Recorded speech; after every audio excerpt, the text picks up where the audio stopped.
Let me just, I'm muting my mic. Sorry about that. Let me just say good evening to you in Radio Land and in internet world at home and abroad. Thank you so much for choosing Q95 tonight. This is the Global View on Q. A warm welcome to all of you, all of our Q family listeners at home and globally. I'm Sheridan Gregoire, Mr. G. It's Tuesday, July 11, the 20th Tuesday of 2023, 8 p.m. at Q95, the big station.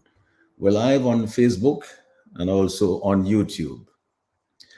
Follow us at Q95 FM Radio. The on-air phone numbers are on the homepage of our website at www.q95da.com. Please share the live, like our pages, get the latest breaking news and reviews as it happens, only on Q95, the big station. So as we continue tonight to revive the spirit of graciousness, love, and peace and prosperity and unity among our Kalinago and Afro-Caribbean brothers and sisters. And I'm joined, and I have to say I'm delighted to be joined by very distinguished guests, Dominica Freedom Party executive members, Bernardito political leader, Noelize Knight Didier, Alvin Thomas, and Johnson Boston. They will hopefully provide us with some insight and some specifics, or point to the lack thereof, from the final reports and draft electoral and campaign finance laws and regulations recommended by Sir Dennis Byron, and more recently, of course, by Dominica's own very trusted Justice, Dr. Irving Andre. And I'm sure that my distinguished guests will also speak to prospects for Dominica's future economy under good governance.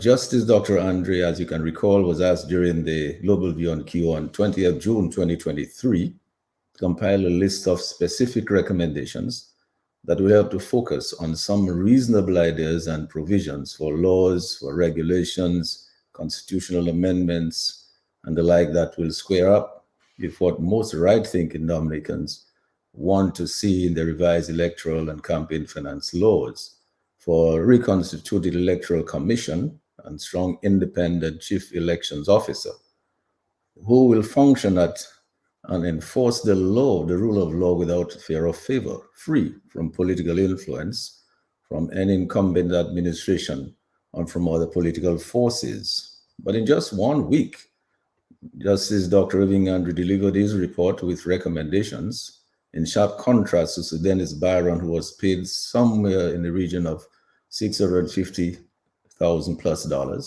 to deliver a report and recommendations in 3 months, but he was only able to do so after about 3 years for whatever reasons.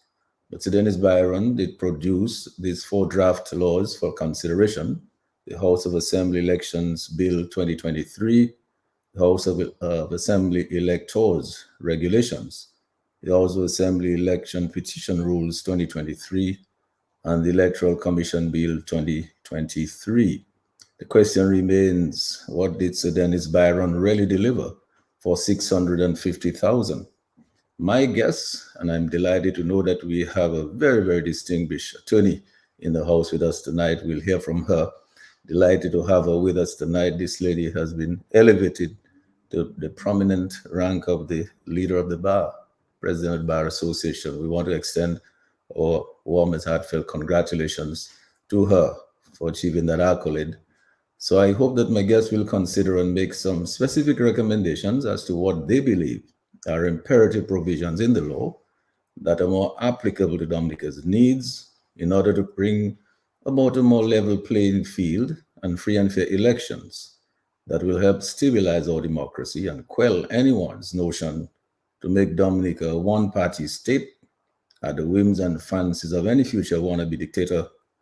And I expect they will, in fact, make some recommendations to ensure that our electoral reform is in no way a prophecy of gloom and doom, as some people are fearing now. That electoral reform could be ground zero for Dominica's future. And we hope that it will be a turning point. That Dominicans will not be repulsed by what may be brewing. Who knows what may be brewing? That electoral reform is not a curse that will destroy Dominica, that Dominicans get what they need and guarantee that they get it soon. That Dominicans firmly apply the cure for the electoral diseases and save their nation island, the nature island, for the future generations. So I am sure that my guest tonight, my very distinguished guest, will try the very best to provide reform recommendations with which the majority of Dominicans can feel comfortable enough to create a petition and affix the thousands of signatures to it and demand that the government pass the desired reform laws in Parliament. I believe Dr. Andre posited that several reasons why patriotic Dominicans, irrespective of the political affiliation, should reject what many allege as Byron's prescriptions for a dictatorship and a perpetual rule of the current administration, rather in accordance with the best practices in the Caribbean concerning free and fair elections, the recommendations of international organizations such as the United Nations and the OAS, and the warning issued, of course, by our CCJ. In that light, Dr. Andy recommended the following elements of free and fair elections as requisites to preserve Dominica's democracy, listed in no specific order priority. I believe Lambi may have queued up just to remind our audience and our guests of what Dr. Andre had said. It's just a short audio clip. I will now ask Lambi if he has that queued up. You let me know, Lambi, to play Dr. Andre's presentation. Just refresh our memories on his recommendations for the reforms in questions, and we will begin the conversation on the other side after Dr. Andre's clip is here. So over to you, Lambi. Citizens exploring free and fair elections in Dominica. A proposal regarding electoral reform. On March 27, 2008, a senior counsel and close ally of Prime Minister Roosevelt Skerrit sent an email to Prime Minister Skerrit warning him of the madness going on at the Electoral Commission and the grave threat to Skerrit's quote-unquote electoral winning legacy, end of quote, if the Electoral Commission cleaned its bloated voters list and introduced voter identification cards. Thereupon, the Prime Minister refused to grant the Commission funds to obtain voter ID cards and replaced two members of the Commission with two of his legal cronies. In ensuing years, the Skerrit government refused to accept recommendations from local, regional, and international organizations, and even from a regional attorney who is the current Prime Minister of Barbados to make Dominica's elections free and fair. In July 2022, the Caribbean Court of Justice, Dominica's finite appellate court, cautioned that there should be no further elections in Dominica with the tints of the 2019 general election. Despite this warning, Mr. Skerrit called a snap election in 2022 with all the taints, illegalities, and irregularities that had contaminated elections in Dominica since 2005. In December 2020, the Prime Minister cherry-picked Sir Dennis Byron, a former head of the CCJ, to recommend changes to our electoral laws. After 3 years, Sir Byron has delivered, in exchange for over 600,000 silver dollars, reforms that Mr. Skerrit has been searching for all over the democratic world without success. So Byron had to symbolically dive deep and far in an ocean where no electoral expert had gone before, where no light of democracy shines, to surface with the Titanic of rusting reforms that will destroy Dominica's democracy and instead create a skerritocracy with red carpets leading to mansions, banks, shady convicted ambassadors, and incomplete or empty hotels. The critical features of Sir Byron's final report include the following provisions that will allow Mr. Skerritt to conduct elections in the same manner that he has done before, contrary to the caution of the CCJ, but without any accusations of illegality or unlawfulness. Overseas registration of voters. No specific indication that paying for the air and sea travel of persons to come to Dominica to vote for the candidate or political party constitutes the offense of bribery. No meaningful limitation on electoral expenditure. Such expenditure can be increased at the whims and fancies of the Commission and Parliament. Limited access to state media by opposition parties, and no access to private owned media. The provision for a national ID card rather than a voter ID card with biometric data. No specific indication of the biometric information that the ID cards should contain.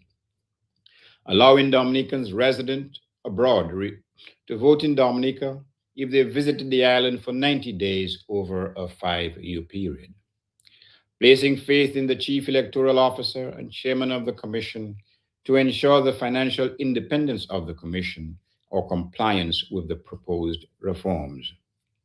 Finally, allowing sellers of Dominican passports who are beholden to the government to sit as chairperson and members of the Electoral Commission at the behest of the President and the political party in power. The Byron recommendations amount to nothing more than a recipe to continue holding elections in the very same way that concerned the CCJ in July 2022, despite the pious invocation of God by Dominica's leadership. It normalizes corruption in the holding of elections in Dominica and effectively ensures the catastrophic implosion of Dominica's democracy. For these reasons, patriotic Dominicans, irrespective of their political affiliation, should reject Sir Byron's prescription for a dictatorship and perpetual rule of the current administration. Rather, in accordance with the best practices in the Caribbean concerning free and fair elections, the recommendations of international organizations and the Organization of American States, and the warning issued by the CCJ, we recommend the following elements of free and fair elections that are required to preserve Dominica's democracy. There is no significance to the order in which these proposals are made. 1. Fixed dates for general elections enshrined in the Constitution. 2. The Constitution should provide for a system of elections based on the first past the post system as we currently have, to one which incorporates a limited form of proportional representation along the lines set out in the February 1999 Constitution Review Commission report of the late Justice Telford Judges. A prime minister should serve only 2 consecutive terms of office and should be elected by all of the electors in a general election. There should be a new process of re-registration of voters and only in Dominica. Subject to paragraph 6, only those persons who are ordinarily resident in Dominica for a fixed period before an election should be eligible to vote in elections in Dominica. 6. Dominicans in the diaspora who meet certain established criteria to vote shall be able to do so in 1 or 2 designated virtual constituencies in Dominica, but not in the other constituencies where Dominicans who are ordinarily resident in Dominica are eligible to vote. 7. There should be a specific national voter ID card issued to all eligible voters in Dominica with biometric data, including fingerprinting. 8. There should be no overseas registration of voters. 9. There should be a fixed timetable for the cleansing of the voters list. 10. All political parties should have equal access to both state and privately owned media in Dominica during an election period. 11. There should be fixed limits on campaign financing expenditure, both before and during any reporting period stipulated in the applicable legislation. 12. Foreign persons, companies, or governments should be expressly prohibited from contributing either directly or indirectly to any candidate or party during a general election. 13. There should be fixed limits on the amount of money that a Dominican or local company can contribute to the election campaign of any candidate or political party. No foreign company which is domiciled in Dominica for the purposes of these reforms proposals shall be considered a local company. 14. The definition of bribery in the applicable election legislation should specifically include the paying for the air or sea travel for persons for the express or implied purpose of having that person or persons vote for a candidate or political party during an election. 15. The appointment of a special prosecutor rather than the director of public prosecutions to prosecute persons who violate Dominica's electoral laws. In the case of election petitions, the DPP's discretion to nullify any prosecution should be eliminated. 16. Any breach of the electoral laws is punishable not only by a fine or imprisonment, but also by disqualifying any candidate found guilty of violating Dominica's electoral laws. 17. The financing of the Electoral Commission by a duly constituted independent body rather than by the Minister of Finance or by Parliament. The Constitution should specifically provide for this, along with the fixing of a minimum sum of money to be provided to the Commission for the execution of its duties. 18. Persons in a clear conflict of interest, arising, for example, from the sale of passports or providing professional services to the government for consideration, other than their work as a member of the Commission, should be automatically disqualified from serving as a member of the Commission. 19. The Electoral Commission should be expanded to 9 members with civil organizations such as the religious sector, the business sector, trade union sector, and the local bar nominating a member on the commission, with such nominee being appointed by the president to sit on the commission. 20. The leaders of the political parties shall participate in at least 3 national debates during the 3 months preceding the general election. The other candidates shall participate in at least 1 debate during the 3 months preceding the general election.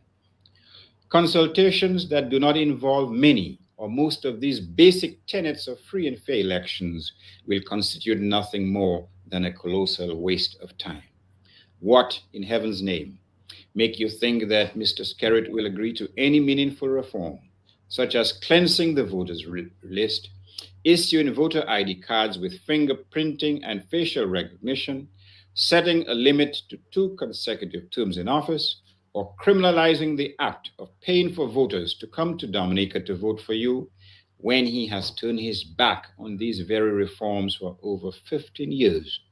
It is grimly ironic that the man whose electoral reforms are being hugged with great love and affection because of their tremendous potential to preserve the electoral legacy of the Prime Minister or to guarantee a Labour Party victory every electoral cycle is an eminent Caribbean jurist whose ancestors were once slaves. However, rather than focus on the cloven hoof of electoral manipulation, let those who thirst for righteousness and free and fair elections heed the words of Galatians 5:1. Quote, stand firm and do not let yourselves be burdened again by the yoke of slavery.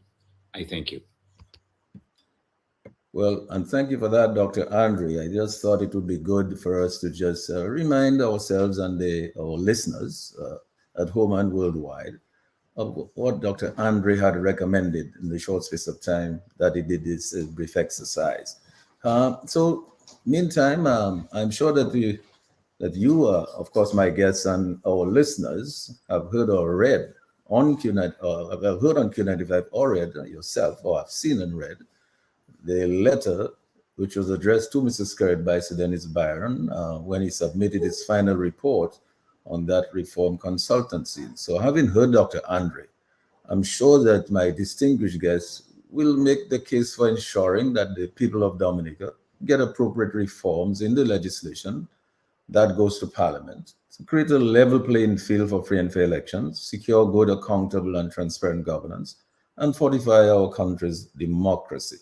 My distinguished guest, I'm sure, will also help us unravel and demystify these imperatives for reformed electoral and campaign finance laws and regulations for Dominica, and also to present the views of the Dominica Freedom Party so that Dominicans can all sing from the same hymn sheet, hopefully, going forward to secure the demand for free and fair elections and to strengthen the democracy. But meantime, Dr. Andre did strongly suggest the dismissal of the current process, wherein one of the political parties, the DLP, through its leader, Mr. Skerritt, and his hand-picked appointee, Dr. Kenneth Darrow, an elected DLP official candidate, wants to take the lead to spearhead the national process of electoral and campaign finance reforms that he stalled years ago, when in response to an email addressed to him by his attorney and spokesman, Anthony Astafan,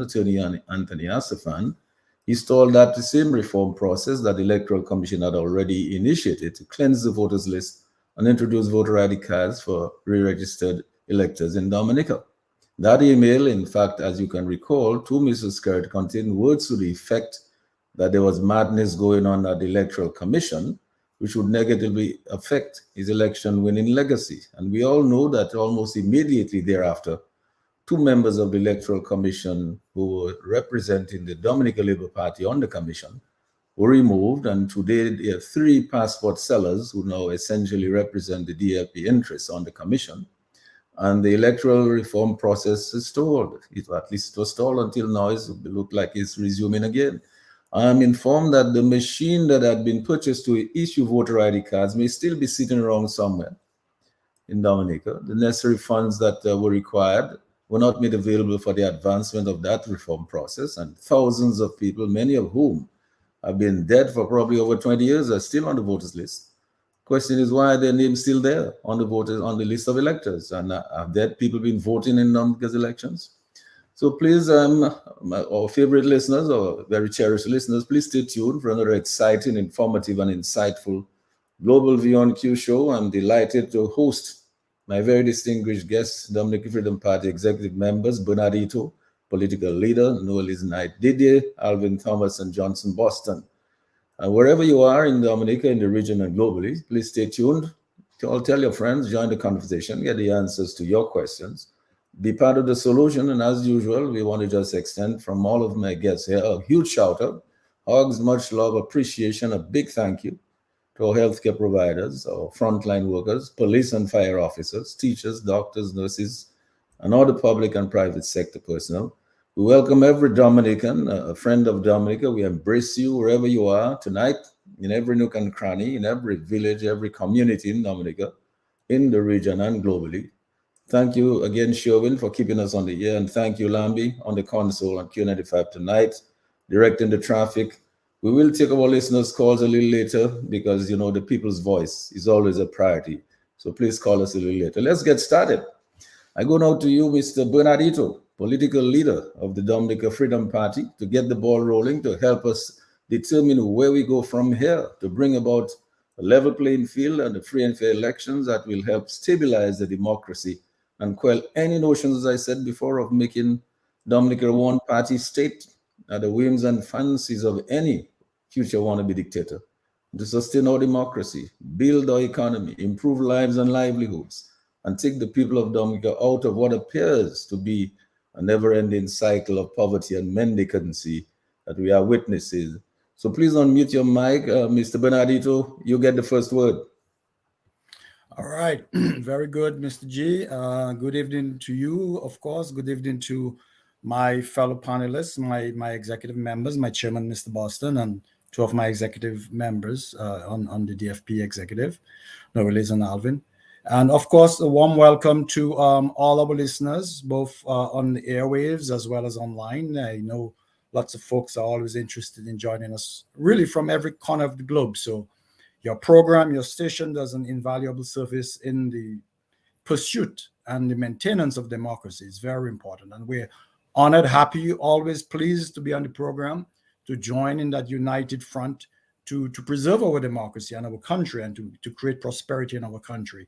Is a mission, I think, that the DFP, most of the opposition parties, almost all the opposition party forces really, and yourself and those interested in democracy and freedom support. So we're glad to be here this evening to be part of the mix to continue the discussion. You know, the DFP's position, we have had some discussions on this elsewhere, other forums and so forth, is really based on three principles, I think, or several principles, three main ones. It's really based on the notion of fairness. Fairness not only to the Dominican residents at home, but also fairness, frankly, to the Dominican residents who live abroad. And fairness to the Dominican people in general, the citizenry, and fairness that we all have an equal opportunity to participate in living the type of lives that we want to live, which necessitates that we live in a free and fair democracy. The other principle is innovation. The Dominican Freedom Party believes that things evolve, life evolves, society evolves, we advance forward, and without a certain amount of innovation and creativity, we are stagnating. And in this day and age, stagnating means falling behind and worse, deteriorating. To simply sometimes keep up with the world, you have to innovate. And so innovation, creativity is one of the principles that the DFP supports when it comes to electoral reform in Dominica. The third principle around our position is that of pragmatism. The DFP has frankly always been a center-right party, a pragmatic party that tries to balance the conversation, try to balance the issues, and try to deliver a pragmatic, mature, considered position on all those issues. And that is the same position in terms of the philosophy of the Freedom Party that we embrace in this particular issue of electoral reform. So we embrace pragmatism. And the third and final principle of our position is that of cooperation.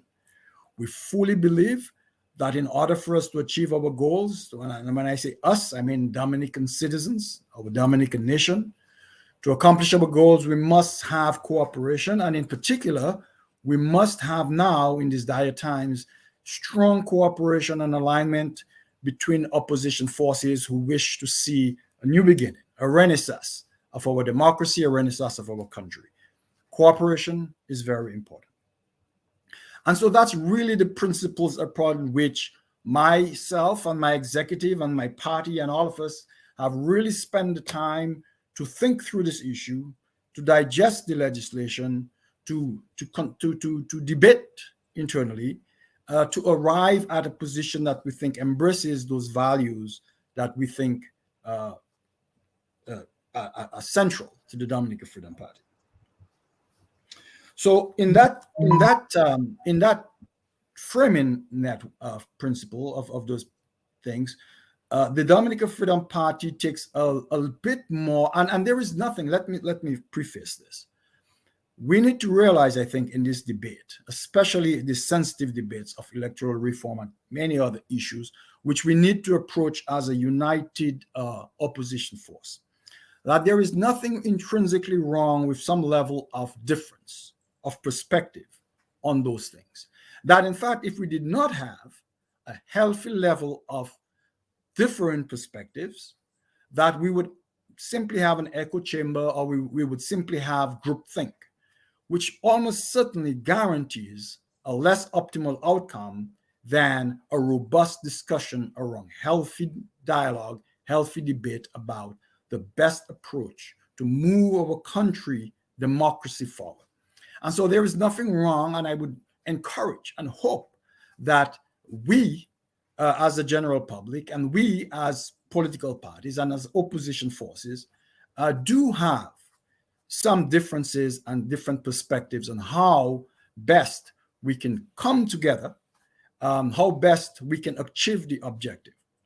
But having those different perspectives, of course, requires us to have healthy dialogue to arrive at a position, a common position that we know will move the ball forward rather than backward or stagnate the issue as it stands today. And so that is really the position of the Dominican Freedom Party. Our particular perspective might be slightly different from that necessarily that has been articulated in the clip that was played. We believe that in many of the principles that have been outlined, not only by Dr. Andre, but many of our colleagues in the ERC and so on, we are firmly of the conviction that there are many flaws in this legislation that must be addressed if we are to get an electoral outcome, electoral legislation that moves our democracy and strengthens our democracy and protects our democracy.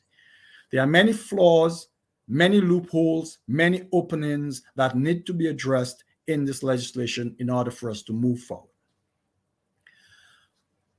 However, many people have put in a lot of effort, and I'm not talking simply this consultancy, Dominicans over many years, into getting some level of electoral reform passed.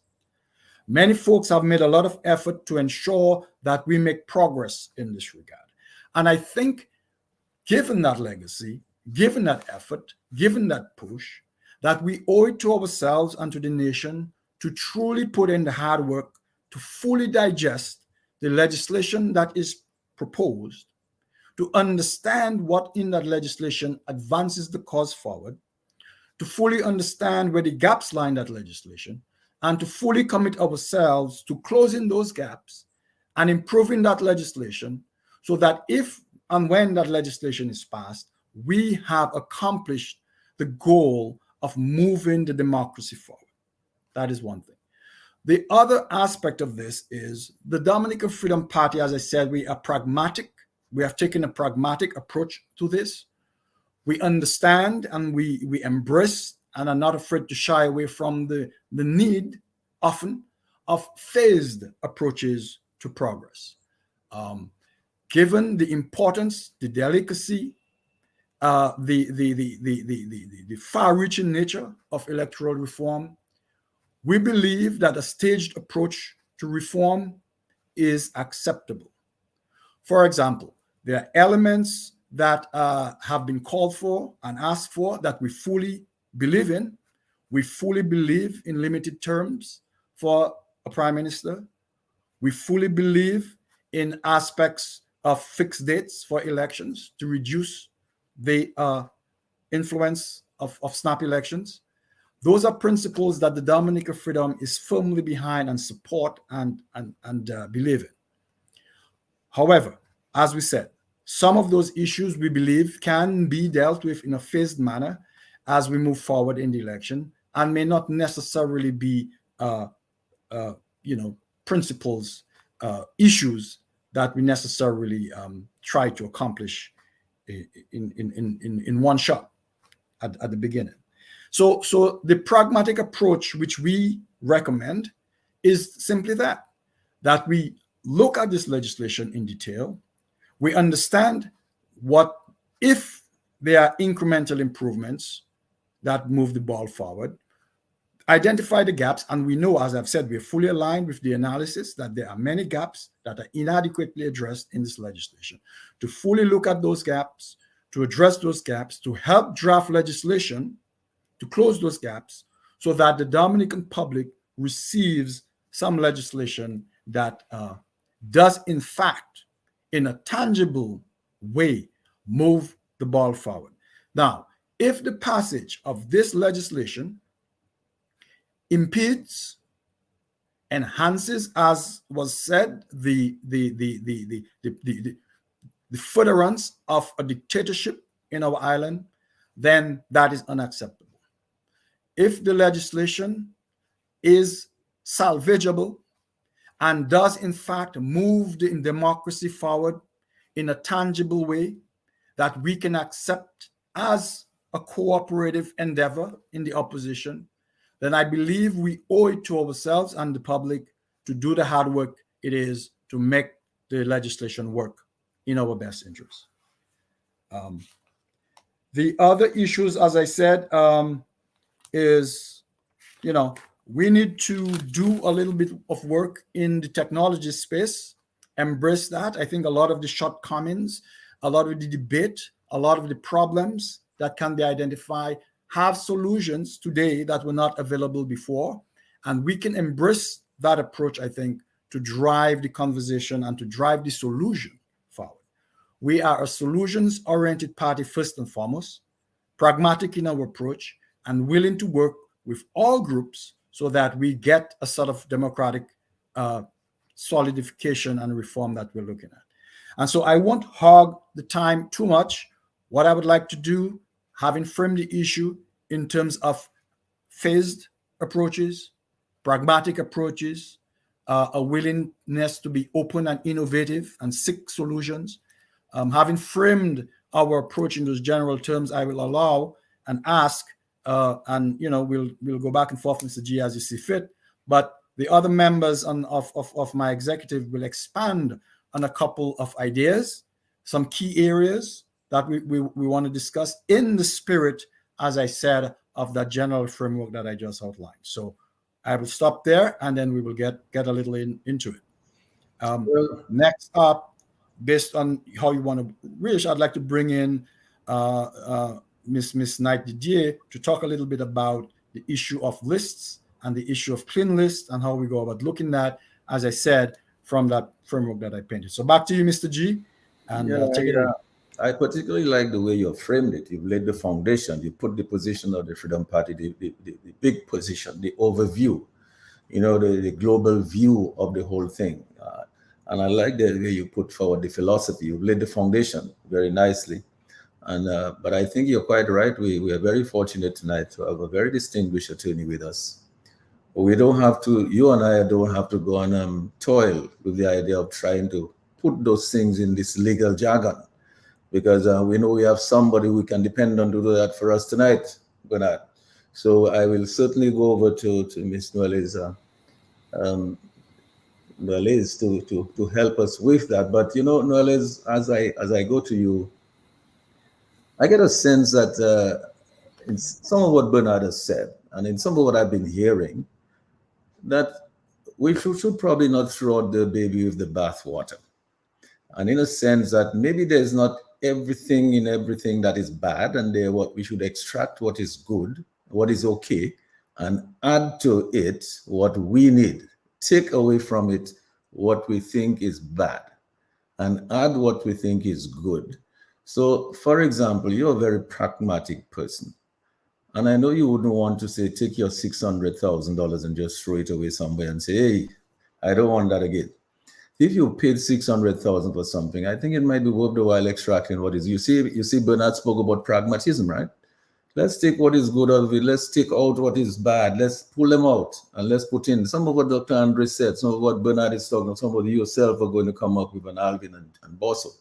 And let's put that in there and make it something that we can live with.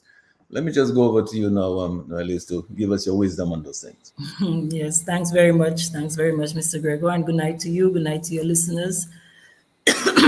And thank you as well for the best wishes and congrats that you gave earlier. But I want to make it clear that I am not sitting here with the president of the Bar Association hat on my head. That is not the role that I am in tonight. I'm here as a member of the Dominica Freedom Party, and yes, as a professional attorney at law, for sure, but not with the hat of the president of the Bar Association. And hopefully sometime in the future, I'm sure that the Bar Association will itself roll out its own activities or its own sessions dealing with the electoral reform and the proposed bills and so on, and we would look forward to that.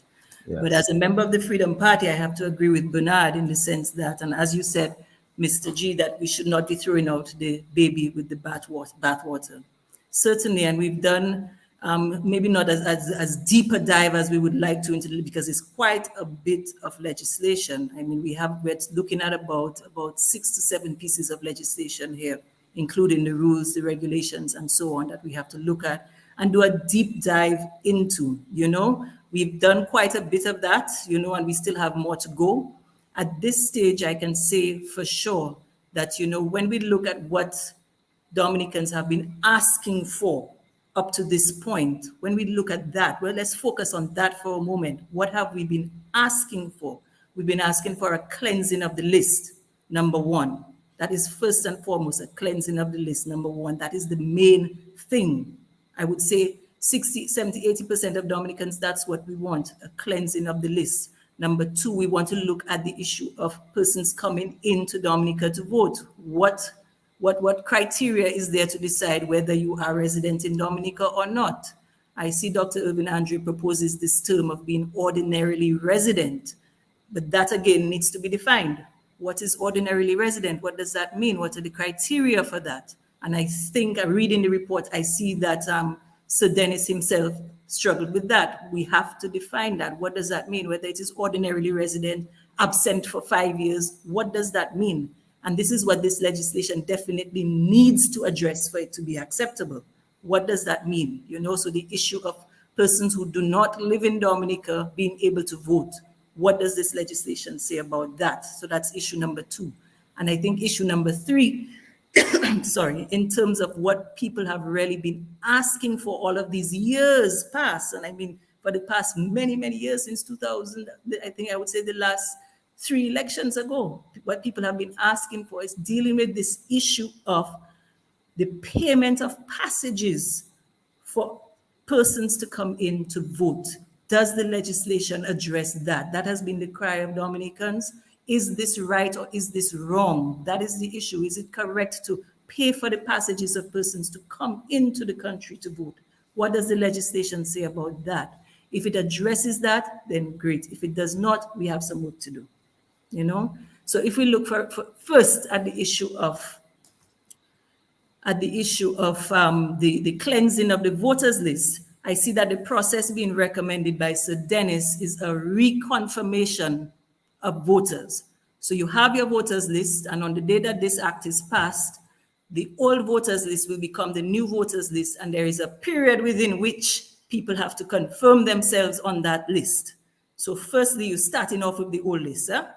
Do we want that? Do we want to start off with the old list and have that period of reconfirmation, or do we want a re-registration of voters altogether? And I think that the position against the re-registration of voters has always been the cost of doing so, etc., etc. But let us look at that process of reconfirmation and see if it will bring us at the end of the day to a cleansed list, meaning that the dead people are off of the list. The persons who do not qualify to vote, meaning persons who have either not ordinarily resident or absent from Dominica for the 5-year period and not here for 90 days during that 5 years, will they be off the list at the end of the day? And those are the important questions that we have to answer. When I looked at the bill, I would have to say, yes, I think that the reconfirmation period provides for deceased persons being removed from the list, because certainly a deceased person cannot come and reconfirm themselves on the list unless someone tries to do it in their place, unless someone tries to impersonate a dead person and tries to reconfirm under that name. But I think the legislation caters for that, in that it requires a facial biometric to be taken. It requires some proof that you are the person that you say you are. It does require proof of that. But my main issue is the ability of persons who do not qualify, meaning that they have been absent from the state for a period of 5 years, whether you say it's continuously or whether you say that they haven't been here for the 90 days.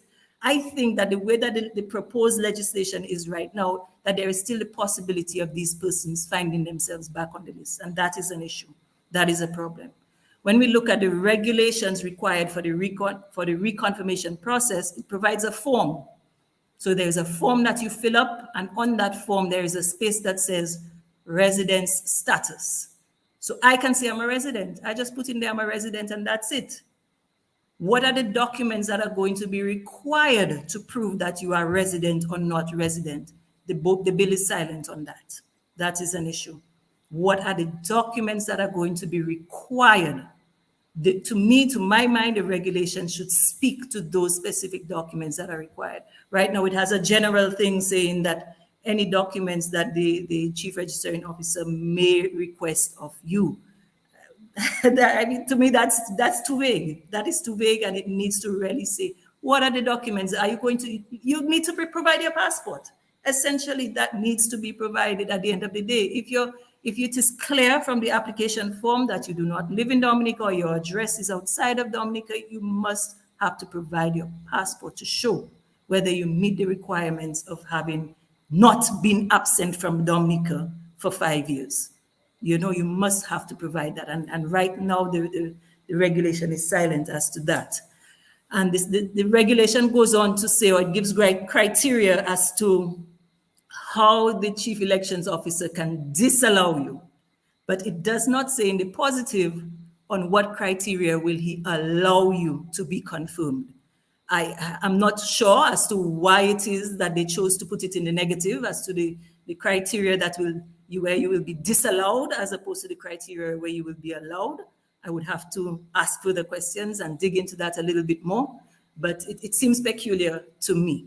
So that, because remember, if you look at the regulations, you will see that it is really in the discretion of the chief elections officer whether he will affirm you or not. So to leave it as a negative criteria to say, well, these are the circumstances where he would disallow you. If he's satisfied that you have been out of the jurisdiction for 5 years, he will disallow you. He may disallow you, but there's no documentary proof that you have been. To me, that whole section just requires a further revision, a further chatting, a further discussion about it to really make it plain and clear so that we do not have persons who are back on the list, who everyone knows has been out of Dominica for the prescribed period. You know, I don't know if you want me to move on to the second issue, or if I will want to leave. I know that Bosso is eager to say a few things, so probably I can come back in later on the second issue of the treating of the payment of passages to come into the country, which legislation is just silent about that. It's absent, you know, but I will come back to that a little later. Well, who am I to tell a distinguished lawyer what to do? You know, I know that Bosso is waiting. I know that Alvin has a lot to say as well, but if you think that you'd like to give us a little bit more on that while it's still fresh in your mind, I can see that you want to do it. But it is really just to say that, you know, that to me, this is something that so many Dominicans have been speaking up about, that we do not like the idea of a political party paying the passages of persons to come into the country to vote. In my view, in my own personal and respective view, this to me is treating. This is treating, this is bribery, in my view. You know, it is the amount that you pay. It is not a matter of giving somebody, providing transportation from their home in Maho to the polling station up by the school. That is a completely different thing, as you know, compared to paying a passage into the country. You know, this is a large amount of money being spent to bring someone in. Clearly, it is in return for their putting that X next to your name on the ballot. Well, you know, the thing is, it's not just someone, right? We cannot recall the site at Melbourne Airport. They had a whole series of aircrafts there, chartered aircrafts there. That's not just someone, that's millions of dollars worth of people's passages and so on. But here is what Dr. Andre, the way he put it on Noelize, he said, the definition of bribery in the applicable election legislation should specifically include the paying for the air or sea travel for persons for the express or implied purpose of having that person or persons vote for a candidate or political party during an election. So I think he's agreeing with you, and I think you're both agreeing that there needs yes, we're agreed on that. Very clear. The thing will be very clear as to what the definition of bribery, and you need to, because this has been the vexing thing there for years. You need to be very clear about it and eliminate that possibility. So the chief elections officer and whoever else, they have the avoidance of doubt, as my attorney general would say, in the avoidance of doubt. Let's put that in there so that it's clear in everybody's mind what it is. Agreed. And to the extent that the proposed legislation does not speak to that directly, to me, that needs to be addressed before this is accepted. But it's a worrying thing that is not in there, because that has been the major problem that has been vexing a lot of Dominicans for many, many years. So you wonder why that is not clearly stated in there. But Indeed. let's maybe we can give you a little ease up here now, Noelize, and I'm sure you'll come back with a lot more. I'm not so sure. Boston, you look like you really want to say something. I mean, after the distinguished attorney, I'll let you go ahead now, and then we'll come to Alvin last. Not because he's the youngest among us, maybe it's because he's the best looking. So we'll go to Alvin last. So, Bosso, let's go with you now. Well, thank you, Mr. G, and of course, my colleagues from the Dominican Freedom Party, Lambi, Sherwin, Q95 on the whole, and our listeners at home and abroad. It is nice to be here with you, Mr. G, on Global View. I mean, you have been doing a fantastic job. And the whole idea is to provide information to people that they can make informed decision. Now, the Dominican Freedom Party is a party, a political party that was formed in 1968. We will be 55 years old in October of this year. So we have been on the scene for a long time, and we have contested elections in 70, 75, 80, 85, 90, until this goes on. And what happened during those days, you had the Freedom Party, the Labour Party, and then in 1980, you had the Alliance Party, the Democratic Labour Party, the Labour Party and the Freedom Party. And we all participated in elections. And at the end of the election, particularly in 1980, the Freedom Party was declared the winner. The others were not happy because obviously you are in it to win, but they felt that the process was okay and people participated fairly. There was no fright about people casting their votes, because even now you hear people say that they are afraid to vote because they got the impression that the other side, meaning the government side, will know who they vote for, and they're fearing victimization. So if that is a popular saying, then there is something wrong in our electoral process. Now, I'm not saying the process in the 70s and 80s were perfect, and the 90s, but those who administer the process did their work. The chief elections officers, like we had Clem John, we had Rita Seraphine, we had Marina Williams, and as chief elections officers, and of course, the Electoral Commission that ensured that no one interfere with what they were doing, and to ensure at the end of the day, the party, the candidates who won will return fair and square, and so forth. So you had, after election, a period of, if you like, uniting the country and people moving on to focus on the economics, the employment, the healthcare, and so forth. From since 2005, we have seen that this present government has exploited the loopholes in the process, and they are creating a situation where at the end of the election that, yes, they are declared the winners, but you have a level of bitterness, unsettlement in the society. And that is not good for our economics, our development as a country, and our peace, and so forth. The Freedom Party was established for freedom, democracy, and the rule of law. And we are a reasonable people in Dominica, and we want things to happen that would benefit the country. And the Freedom Party, the reason why we got involved with so many other groups, civil society, other political parties, is to show that electoral reform is not a partisan issue. It is a national issue.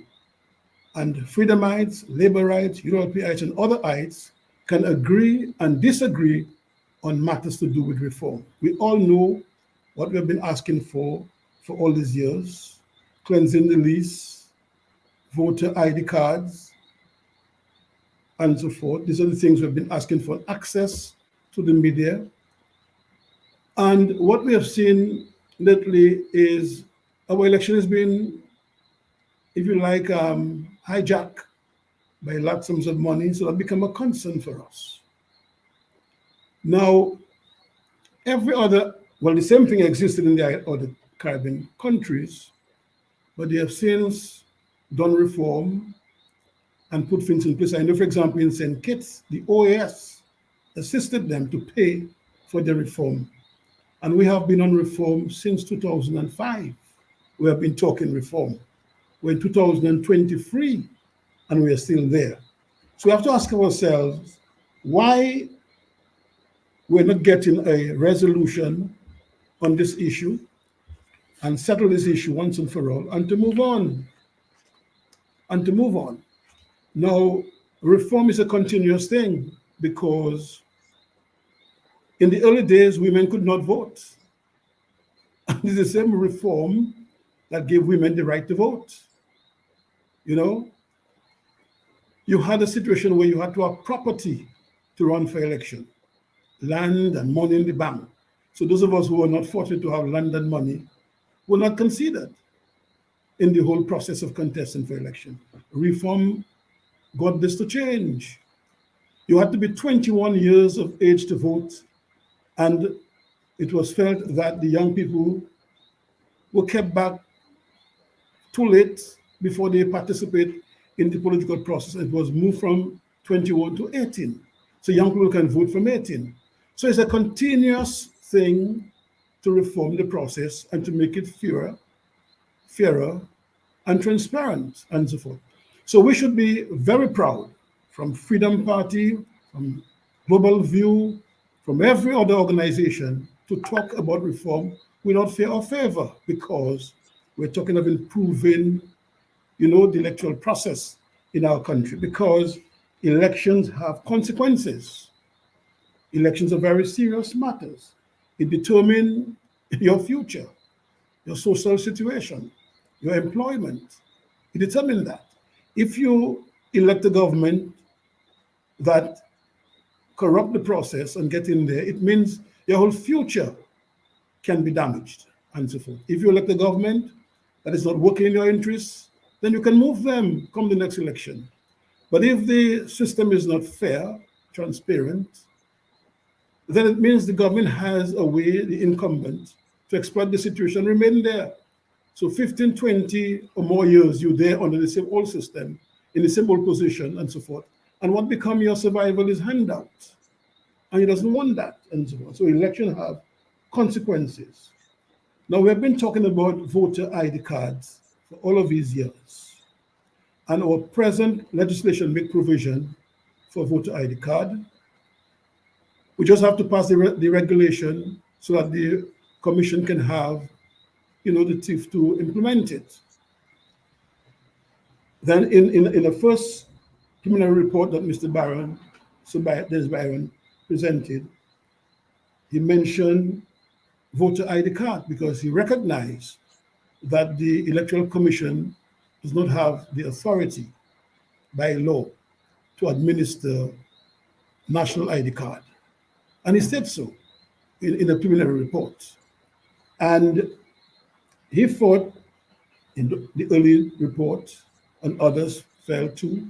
And I saw on Dr. Andre's list here, he talked of voter ID card, and of course, including the biometrics and biometric data and fingerprinting. We can do that.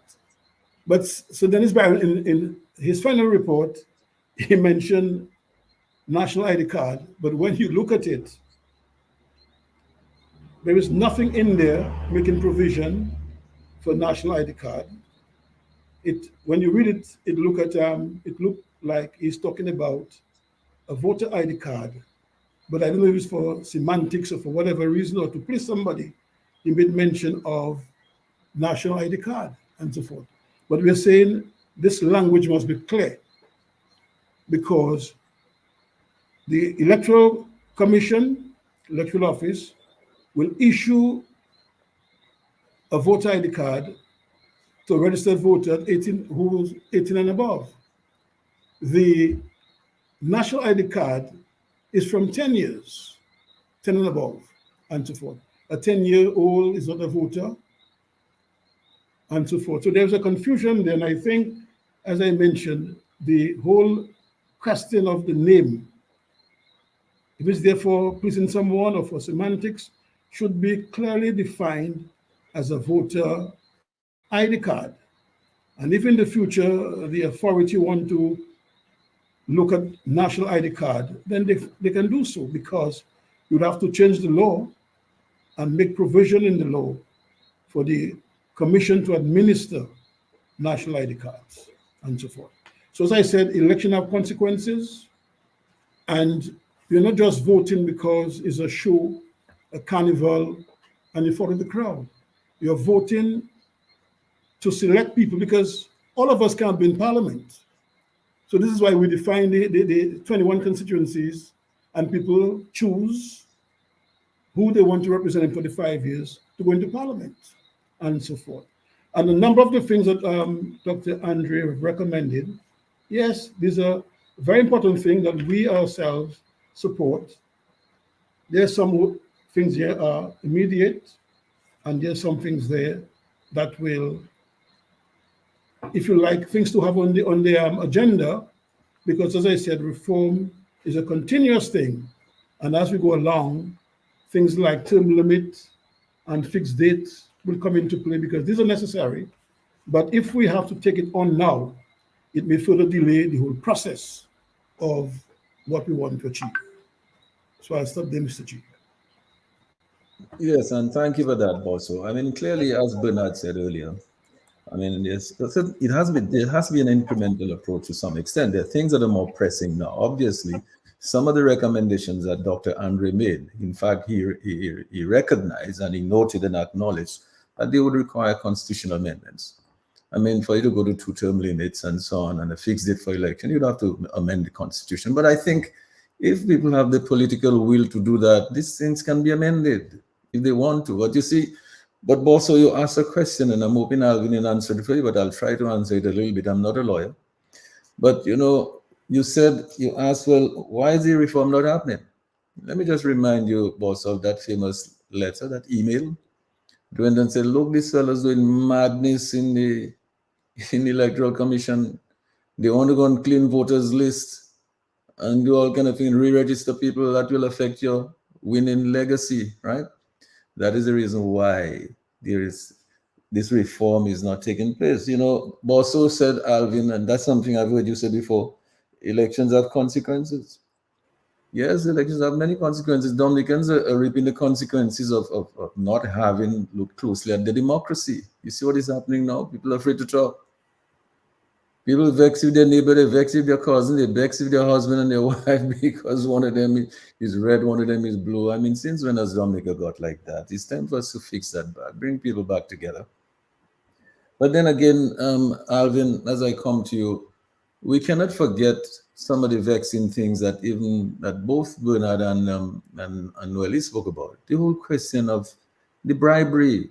You know what is causing all that is the big dark money that's coming from all over the place that's causing people to spend millions of dollars with CO and all kind of things and chartering planes and bringing people to vote. You know, it's all of that big money. So campaign finance reform has to take care of that, to limit that kind of largesse from big dark money. I mean, you don't want people giving millions of dollars to political power. When you get in government, they control what you do, and then, you know, your people can't get jobs. They decide who working, who not working, that kind of thing. I don't think this is not a desirable thing for us. And one other thing, Alvin, as we go to you, when we speak about a voter ID card, I mean, it's not just a matter of having a voter ID card. Obviously, it's what's on that card, as Noelize would tell us. You know, a card has to have, of course, the biometric data. I like the fingerprint ID and the facial recognition, both of them. Make the thing more secure, more sound. You can determine really that is the real person, right? But then again, the thing should say where you reside, and which constituency, not just in non-legal, because you vote in constituencies at polling stations. It must say which constituency you reside. Now, in terms of that definition there, Noel, is about your normal place of abode, your place of ordinary residence. Seems to me you can't be living, if you're living in New York, right? and you have an address there, you're going to work every day, you're going back home every day. You live there. If you come and visit Dominica for 2 weeks, you don't live in Dominica. You visit in Dominica, go back to your home in New York where you live. If I live in Roseau and I go and spend a weekend in Granby, my residence is still Roseau. I mean, I go and spend a weekend in Granby. So it seems to me the voter ID card has to be very specific about all of those things. So in the avoidance of all doubt, I'm playing lawyer now. Alvin, let me go over to you because I know that you have a lot more that you want to contribute. And then we'll go back to Bernard, and then of course we will let Lambi take some calls because you know, Alvin, we like to interact with the folks out there. I'm sure they have a lot to say. It's not often that they hear from the Freedom Party, and it's not often that they hear the voice of a illustrious Noelize Knight Didier. And I know that people are hearing her voice on a program like this with the Freedom Party for the first time. And then I think a lot of people now will want to hear more from her. So we will be circling back to Bernard and to Noelize and so on later. Alvin, let me go over to you now. Yes. Thank you, Mr. G. Thank you very much. And thank you for inviting us to this program this evening. Let me say a pleasant good evening to the rest of my colleagues here on the program, and in particular to my good friend Lambi in studio. Lambi, good old friend. We go way, way, way back. And to Sheridan in the control, and to the many listeners who that tuned in on various social media platforms and Q95. Thank you.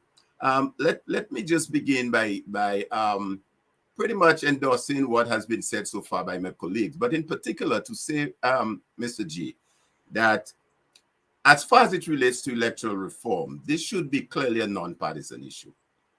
This ought not to be moved forward as a political issue, which seems to be the case. The manner in which the Prime Minister is handling it, the fact that he has appointed this Daru minister to spearhead the discussion, clearly that spells it stinks. So let me say from the onset that ought not be the case. There's a reason why the Constitution provided for an electoral commission. But let me also say too that in terms of electoral reform, this by and large is a people's business. Elections about the people. And you're so right. I've said so in so many forums that election has consequences. And we have seen what those consequences are. If the result is skewed and you end up not having the right people being elected, then obviously the end product is not going to be good.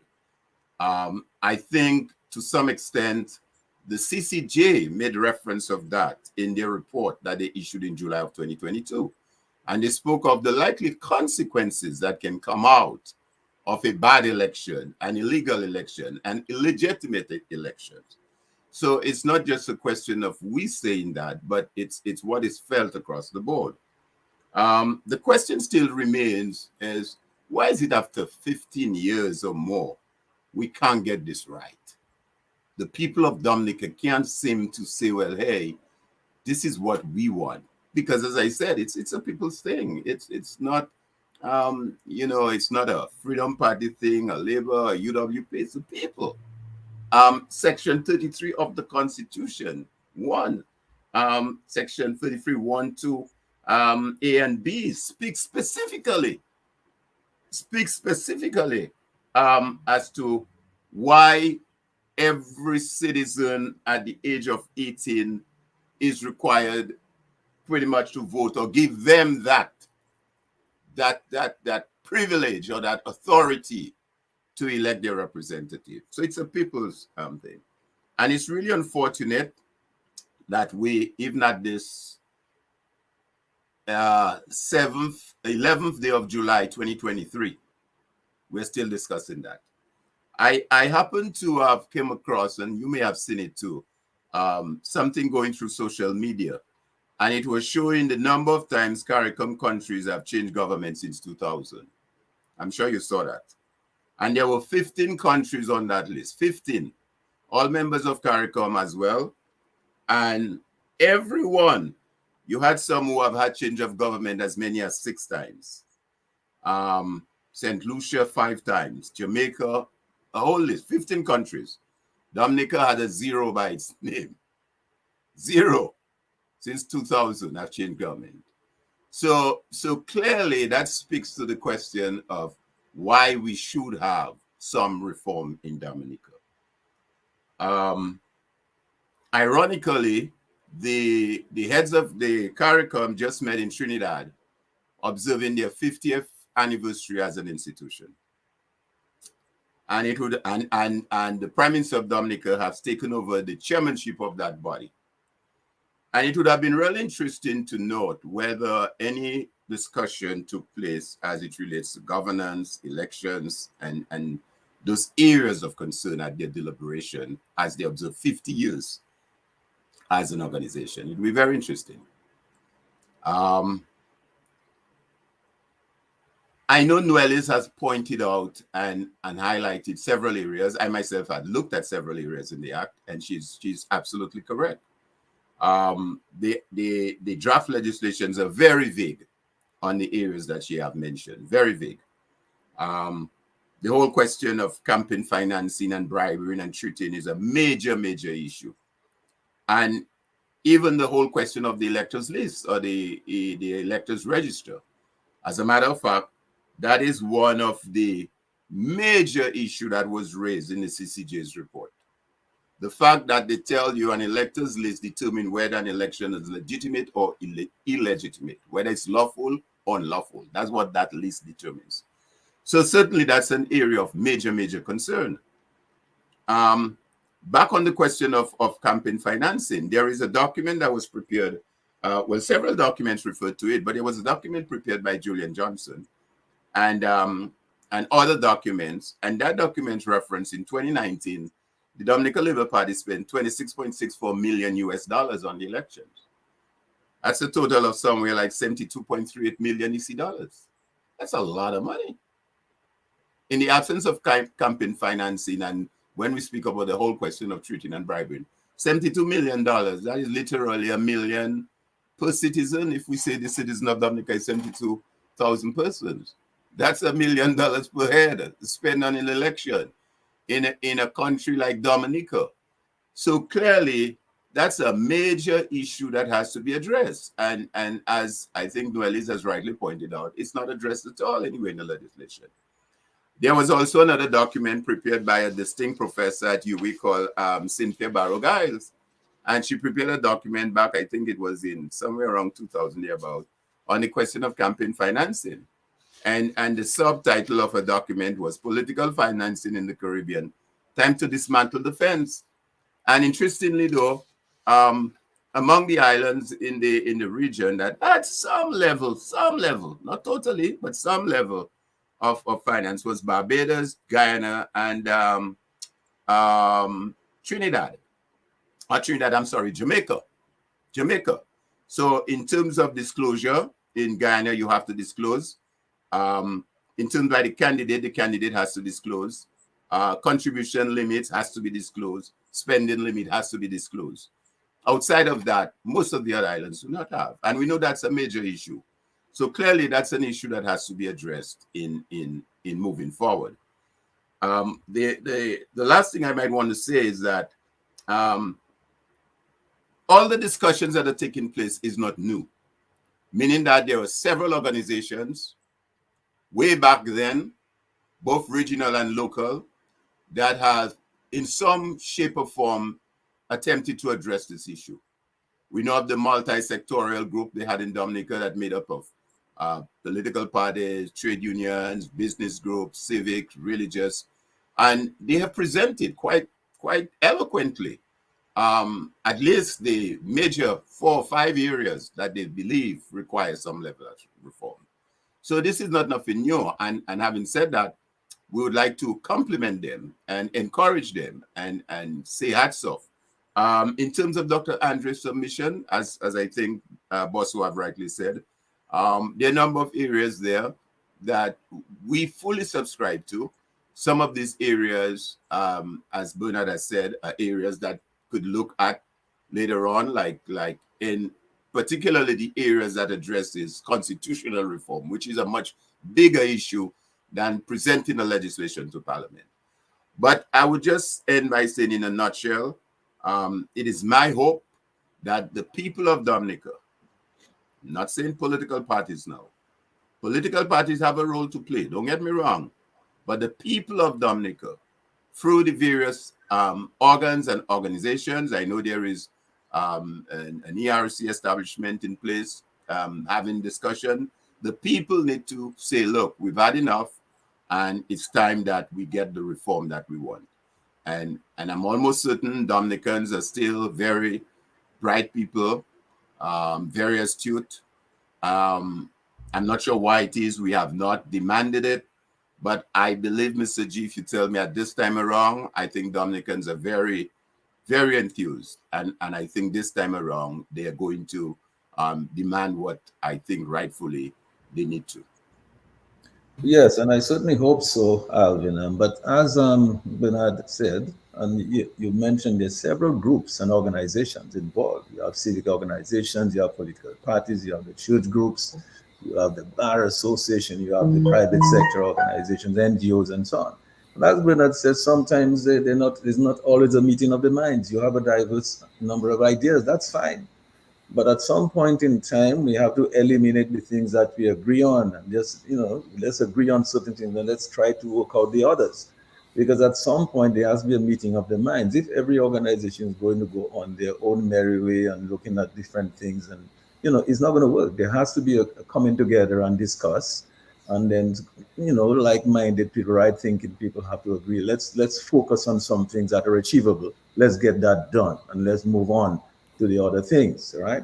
So I'm just going to ask Lambi. Lambi, we have to take the people's calls, and I really would like you to give out the numbers, and so that they, people can call us at their leisure. You just make us a sign, and then we'll break away and allow you to take the calls. But then once you're done giving them the numbers, if we don't have calls, I'll go back to Bernard. After them, we're going to throw it out, because we don't need to be too rigid in the conversation going forward. I believe we would like to hear a lot more from Noelize on the actual, some of that legislation, some of the provisions of the draft laws.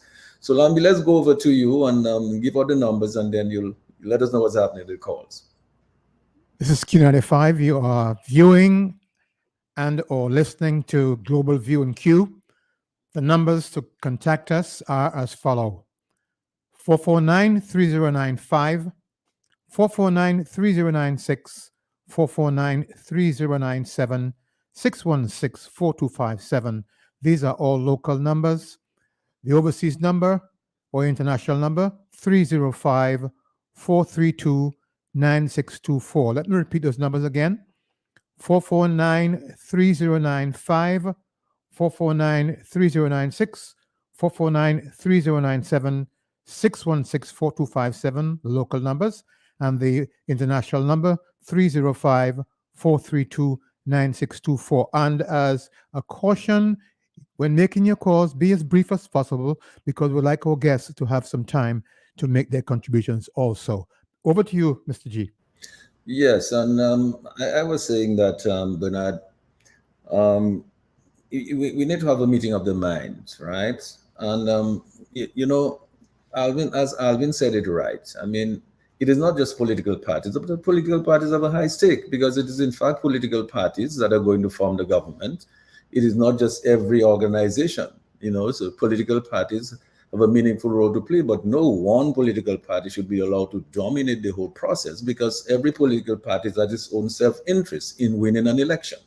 So, and if, as we know, one of the political parties say they want to stay there for the next 50 years, so, how can we allow that political party to dominate the process of electoral reform? Because obviously, why would they want to change anything? If you've been in there for 23 years, Bernard, why would you want to change anything? Things are working out for you. So it's obvious that that political party cannot be allowed to take the lead in doing this. It has to be something that is sort of completely. They can have their own meetings. Every political party can have their consultations and so on, and have their own ideas. But certainly to make your idea the national idea cannot be. Now, one of the things Bernard and Noelize helped me out here. Noelize, you said, this thing has so many different sections. It's a lot of pages of stuff to read. Bernard, you tell me how many people are going to be in an audience somewhere. If you have 200 people in an audience in a meeting somewhere in Vegas or in Lapley or in Granby, anywhere, if you have 300 people, how many of those people you think would have read those documents? Probably none of them. So you might find the AG or somebody going to tell him, okay, that is what, that is that, and everybody clap. But the point is that we need to explain to people what is there. And we need to take away the highfalutin language and just let people know these are the things that we need to remove the bribery, to remove the treating, to make sure you know who get the dead people off the list. It has to be put in simple language, Bernard. What are your thoughts? Yeah, absolutely. That is absolutely correct, Mr. G. And it is our responsibilities as social leaders, as leaders of political parties, but social leaders generally, to do that hard work. And that is one of the things that I'm advocating, have been advocating through the various groups, through the various discussions that we're having, the various collaborations between political parties and others. And you are correct. Political parties must be, the reality is the political parties must be deeply engaged and hopefully driving the process with collaboration, consultation, and the input and the leadership as well of other entities. But political parties, at the end of the day, that's the process through which governments are enacted. And so we must be deeply engaged. And in that regard, then, we have a real responsibility to truly do the hard work. It's going to take hard work to displace this government. And we must begin to demonstrate to Dominicans that we are prepared to do the hard work, to read the 80 pages of the legislation, to digest that, to debate that, to understand that as thoroughly as possible. We simply have to do the hard work.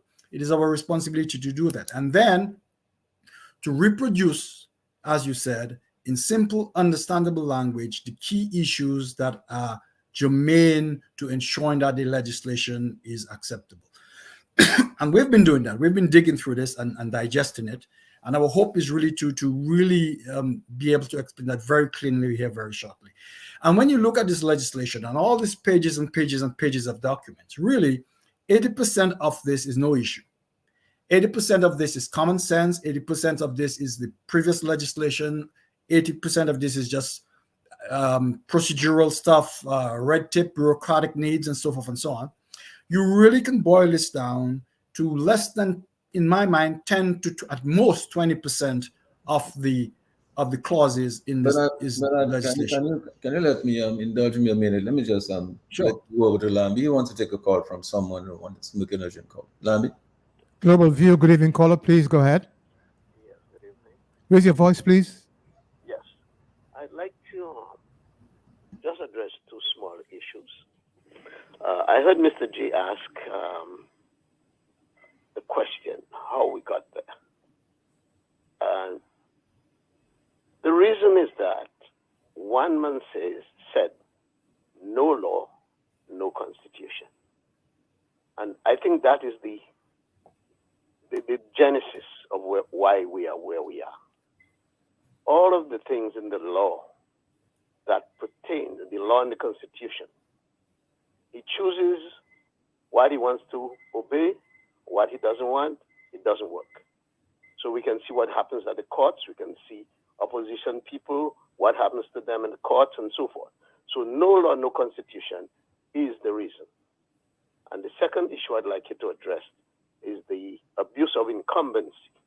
Today I listened to the discussion on Q, and the idea was brought up that during fiscal year 2019, the year of the election, $36 million was the amount of overdraft that Parliament authorized.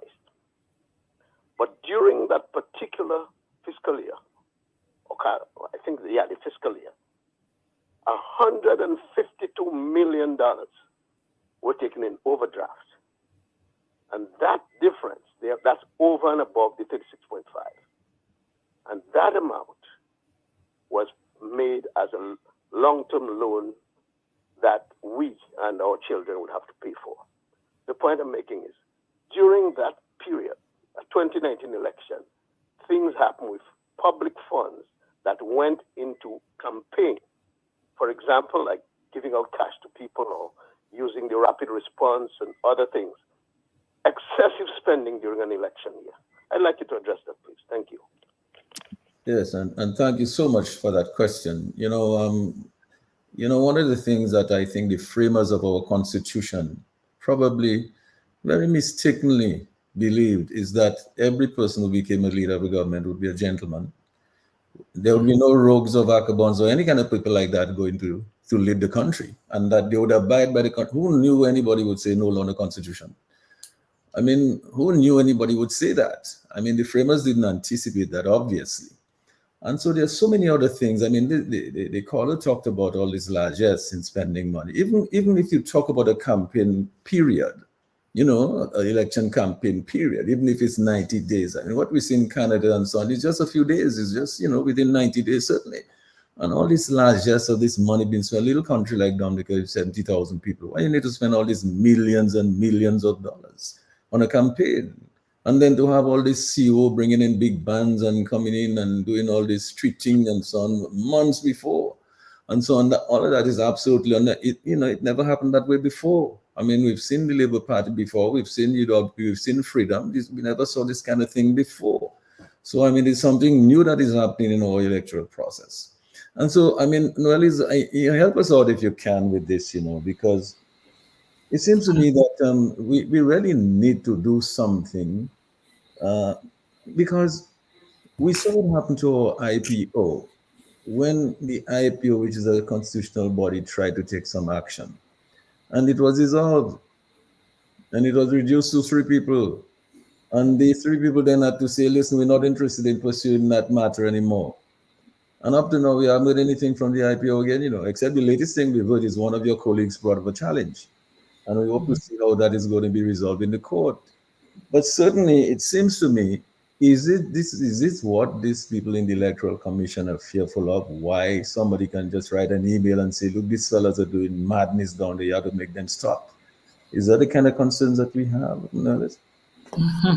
Well, on the electoral, on the campaign financing point, Mr. G, again, I go back again to what Bernard said from the very beginning, and you yourself said that we threw out the baby with the bathwater. The proposed bill, we're coming from a situation of zero, where our legislation really doesn't say anything on campaign financing, to this proposed legislation, which is saying, 1, the parties must produce an account of what they have spent. They must show the source of funding. It makes certain sources of funding illegal. We didn't have those things before. This is important. These are important strides. It also provides for a cap. It doesn't say what that cap is right now, but it does provide for a cap on campaign spending. It goes on to say that the commission can increase that cap by order, and there can be some critique that is made of that. I mean, why should the commission be permitted to increase that cap?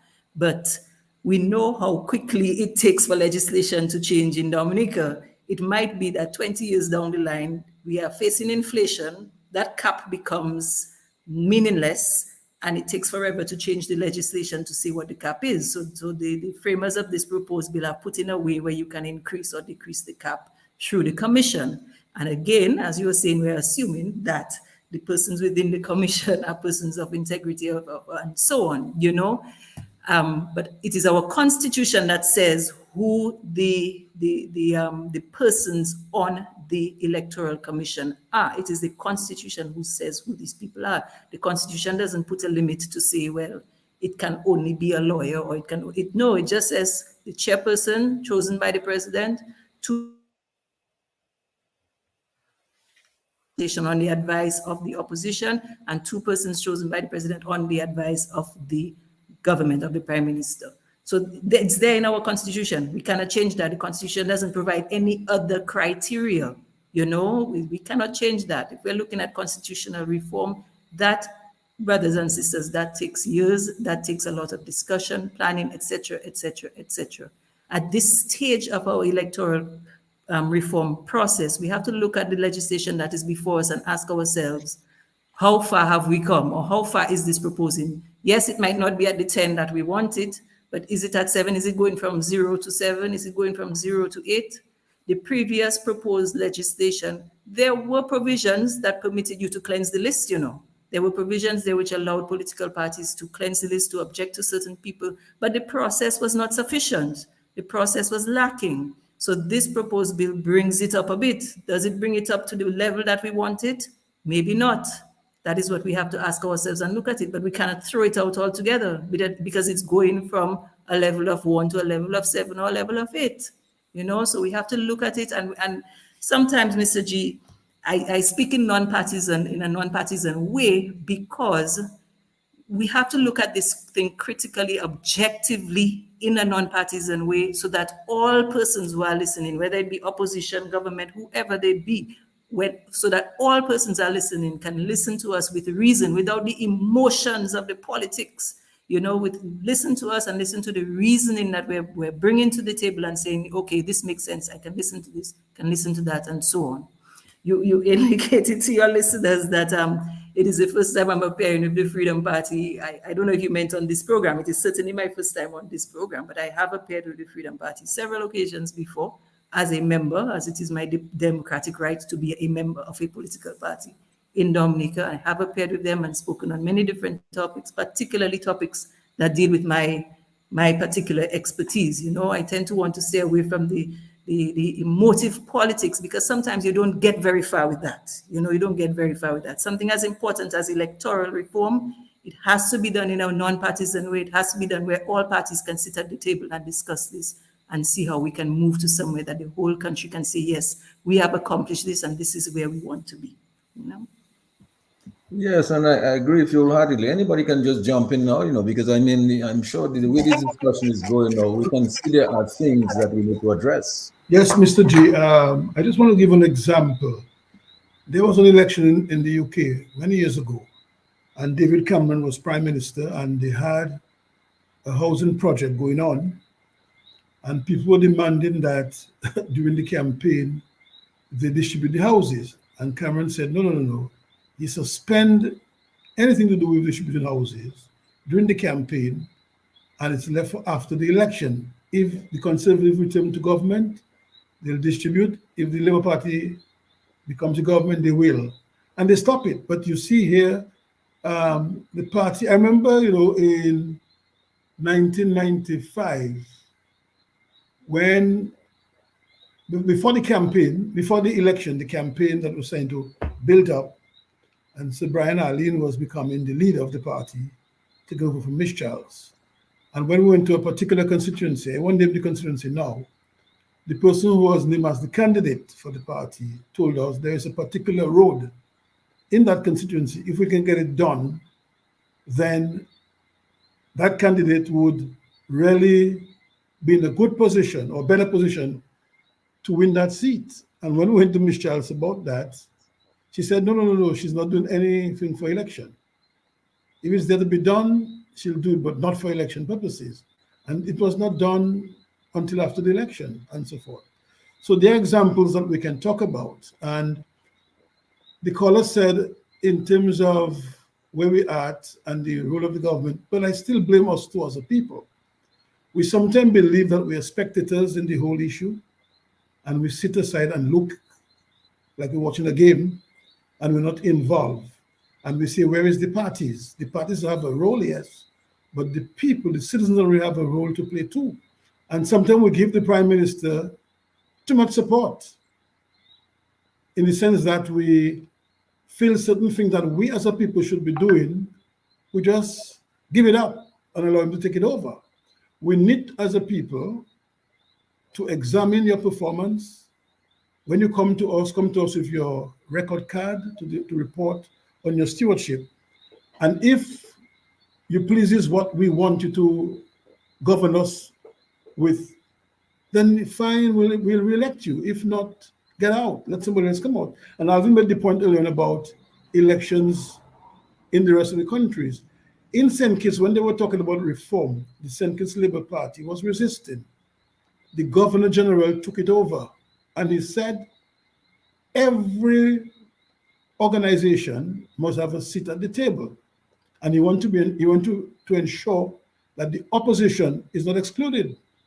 Then the election came, a coalition came together and won.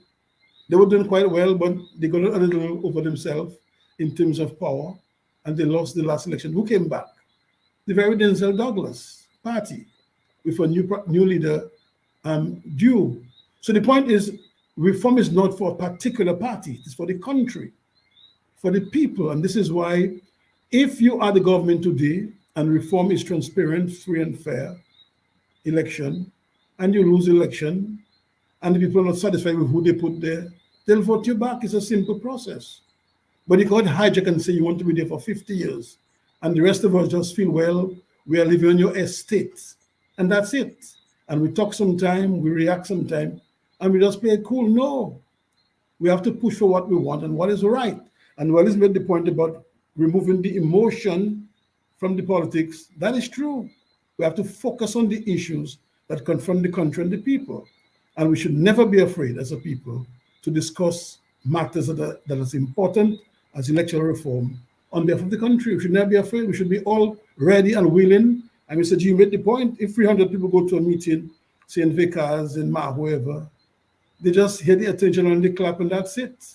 You know, people have to read the report, and others of us have to go to them and explain to them the report. So it's a task for the country, not only for the government.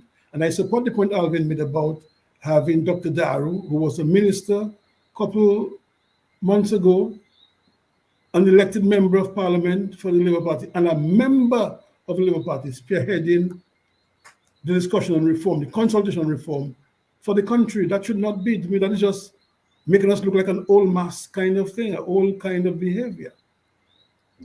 You know, Well, if I can pivot back to the summary, I was going to give a quick, brief summary because you asked the question, Mr. G, on, you know, what is when we look at this legislation, what is the grade assigned, or where do we stand with this thing? And I was making the point that if you look at this legislation carefully, almost 80% of it is fine. In terms of either it is procedural, we would not have an issue with that, or it does not diminish or enshrine any sort of unfair advantage to the government, or it doesn't advance the policy of entrenched interests. So if you look at the legislation, about 80% of it is fine. There's probably 20%, I would say less, that is really contentious. And if we can work across parties, across organizations, to focus on this 20%, to do the hard work, to close the gaps, or to improve the gaps, and to negotiate with all political parties, including the Labour Party, to fix those issues, or at least ameliorate the worst elements of them, I think the Dominican Freedom Party believes we can get a bill out of this process, that we are not far away from being able to get a bill that does improve the democratic process in Dominica. And as Noelize pointed out, the inclusion of some element of campaign finance boundaries, and there are some proposed limits in there, not solidified, that I think is a step forward. The only problem I have with that is the consequences of violating those rules are, in my mind, trivial. $10,000 fine, which would be nothing for an organization who raises millions of dollars. So I think what we need to do is focus on accepting those boundaries, solidifying them, and adding real teeth to the consequences of not complying to those regulations. Those sort of things. I think if we focus on that, if we focus on the issue of fairness, and if we focus on the issue of using technology to validate the ideas, the issues, we can get a bill that works. Dominica really is a trivial database of 60,000 people or less in terms of voting. You could have all these things talking together. In fact, the bill specifies that the death records should be automatically transmitted to the Electoral Commission's office or the Chief Elections Officer, so that he can run this against his list and automatically remove people who have died in the previous year when the list, is republished in September. In the same vein, it talks about the possibility of the immigration officials providing information related as requested by the Commission in relation to people's presence on the island. That too can be automated, so that the Electoral Office receives a clean list of people who have died, people who have moved overseas and have, maintained their residency, but that's validated for immigration records. And if only those two things, If we could only focus on getting those two things done, so that if we decide that 90 days is an appropriate term to be in Dominica, which would be, to be honest, an improvement of the vague notion of continuous, which could be in 1 day. If we could get there to say at least 3 weeks, almost 3 weeks, 18 days if you work it out, you must be present in Dominica each year, which is not a trivial barrier. So there are things that we can work towards to close the gaps on 3 important issues, making sure that there is some hurdle to participation in the country, your involvement, making sure that there is technology that cross-references those things so that that gap can be reduced, and making sure that electoral reform, finance reform has real teeth that can constrain people's behavior. If only those things, I think we have a bill that actually works to advance the state of democracy in Dominica. And that's what we must keep working toward. Well, that's the real hard work to be done. And we must, as an opposition, not lose sight of the outcome. The outcome is good democratic reform and progress that does not inhibit and advantages us. And having access as well to the national media stations does improve the situation. So I want us to keep that perspective in mind as we move forward, that we may not get perfection, but we're not seeking perfection. We're seeking bending the arc of justice in the direction of a better democracy in Dominica. All right. So here's what I think, Alvin. Here's what I think. I think, you see, Bernard spoke about a percentage of things that need to be put in there in the drafts. That really means there's a percentage of things that need to be removed from what just Dennis Byron put in there for us, which we don't like, which don't make sense. I mean, like Noelize told us about this bribery and treating thing. I mean, there's so many things that have been vexing us for the last how many years, and it seems to me he could have easily just fixed that up and remove any doubt. I mean, put a definition in there so that there's absolutely no doubt about the bribery and treating, about the residency thing and so on. Now, it seems to me that one of the programs that I had, I asked the question when Dr. Andrew was with us, and I asked my audience, who do you really trust more? Is it Sir Dennis Byron's recommendations, or is it Justice Dr. Andrew's recommendations? I know I got nobody to say they trusted Sir Dennis Byron's own. Everybody says Justice Dr. Andrew. I mean, Andre put a few simple things. You can see already there are certain things he put there that are the short-term thing we can do that we agree with. The long-term thing, like to amend the Constitution, we know that has to be done later.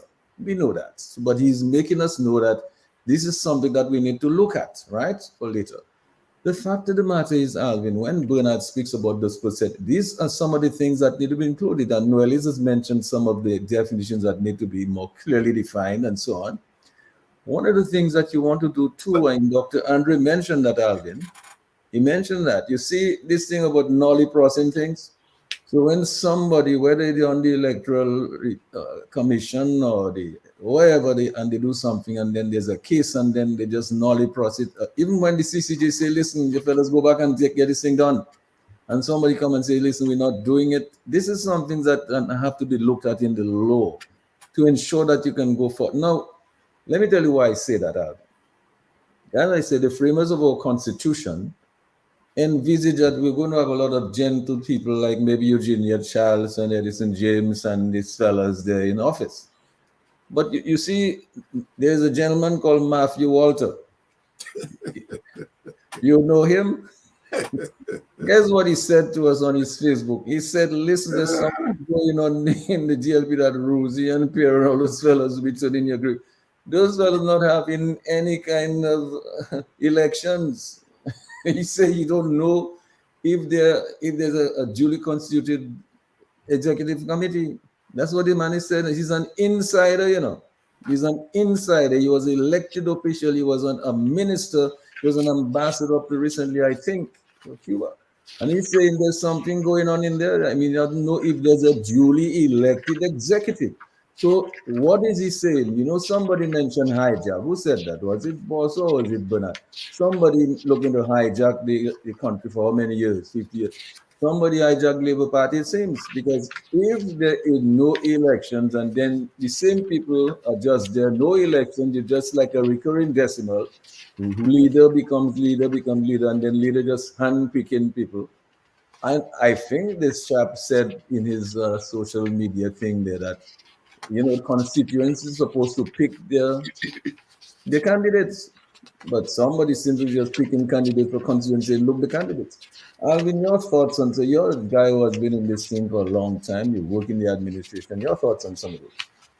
Well, Mr. J, without necessarily wanting to, to look at it in terms of percentage or otherwise, like you rightly said, there's some basic requirements that we know that we want as it relates to electoral reform. I may add that it's not rocket science, okay? I referred earlier to the CCJ's report. And one of the main areas in that report deals with the electors list, that registry. I always describe it this way when I'm trying to explain in layman terms. You are a member of the Roseau Credit Union. The Roseau Credit Union has its AGM. The only way that you can vote at the AGM to elect the board, you have to be a member. And a bona fide member. So if your name is not correct on the list, and you're not a bona fide member, and you partake in the election of the officers to the board and the various committees, then it makes that board unlawful. It's simple. So the same thing with our elections. If that list, like in 2019, they claimed that the population was 72 or whatever that was, and the electoral list was 74,000. So the population was more than persons on the list. And incidentally, do you know Dominica is the only island in the region that have that anomaly? Grenada just had an election not too long ago. St. Lucia, Antigua, each one of them, their list, the numbers on the list is far less than their population. In the case, I believe, if it was Antigua or one of them, the list was 20,000 less than the population. Ours was 74, the list, and the population was presumably 70 or 72. So right away, there's a problem, a major problem. So that has to be fixed. And I think Noelize talked to that to some extent. Then we come to residency, which is pretty much linked with the list as well. How do you get on the list? So that's an area that has to be fixed. Then we come to voters' ID card. The last so-called quote-unquote sham election that was held, the OAS in their report, that very last 2022, the OAS made a comment that they went to polling stations and there were persons with similar, not just similar names, similar demographic, similar. So there was a Sheridan Gregoire and another Sheridan Gregoire, and same thing. The OAS said that, and the OAS said that's a huge problem. And they recognize that as a problem. So this is basic.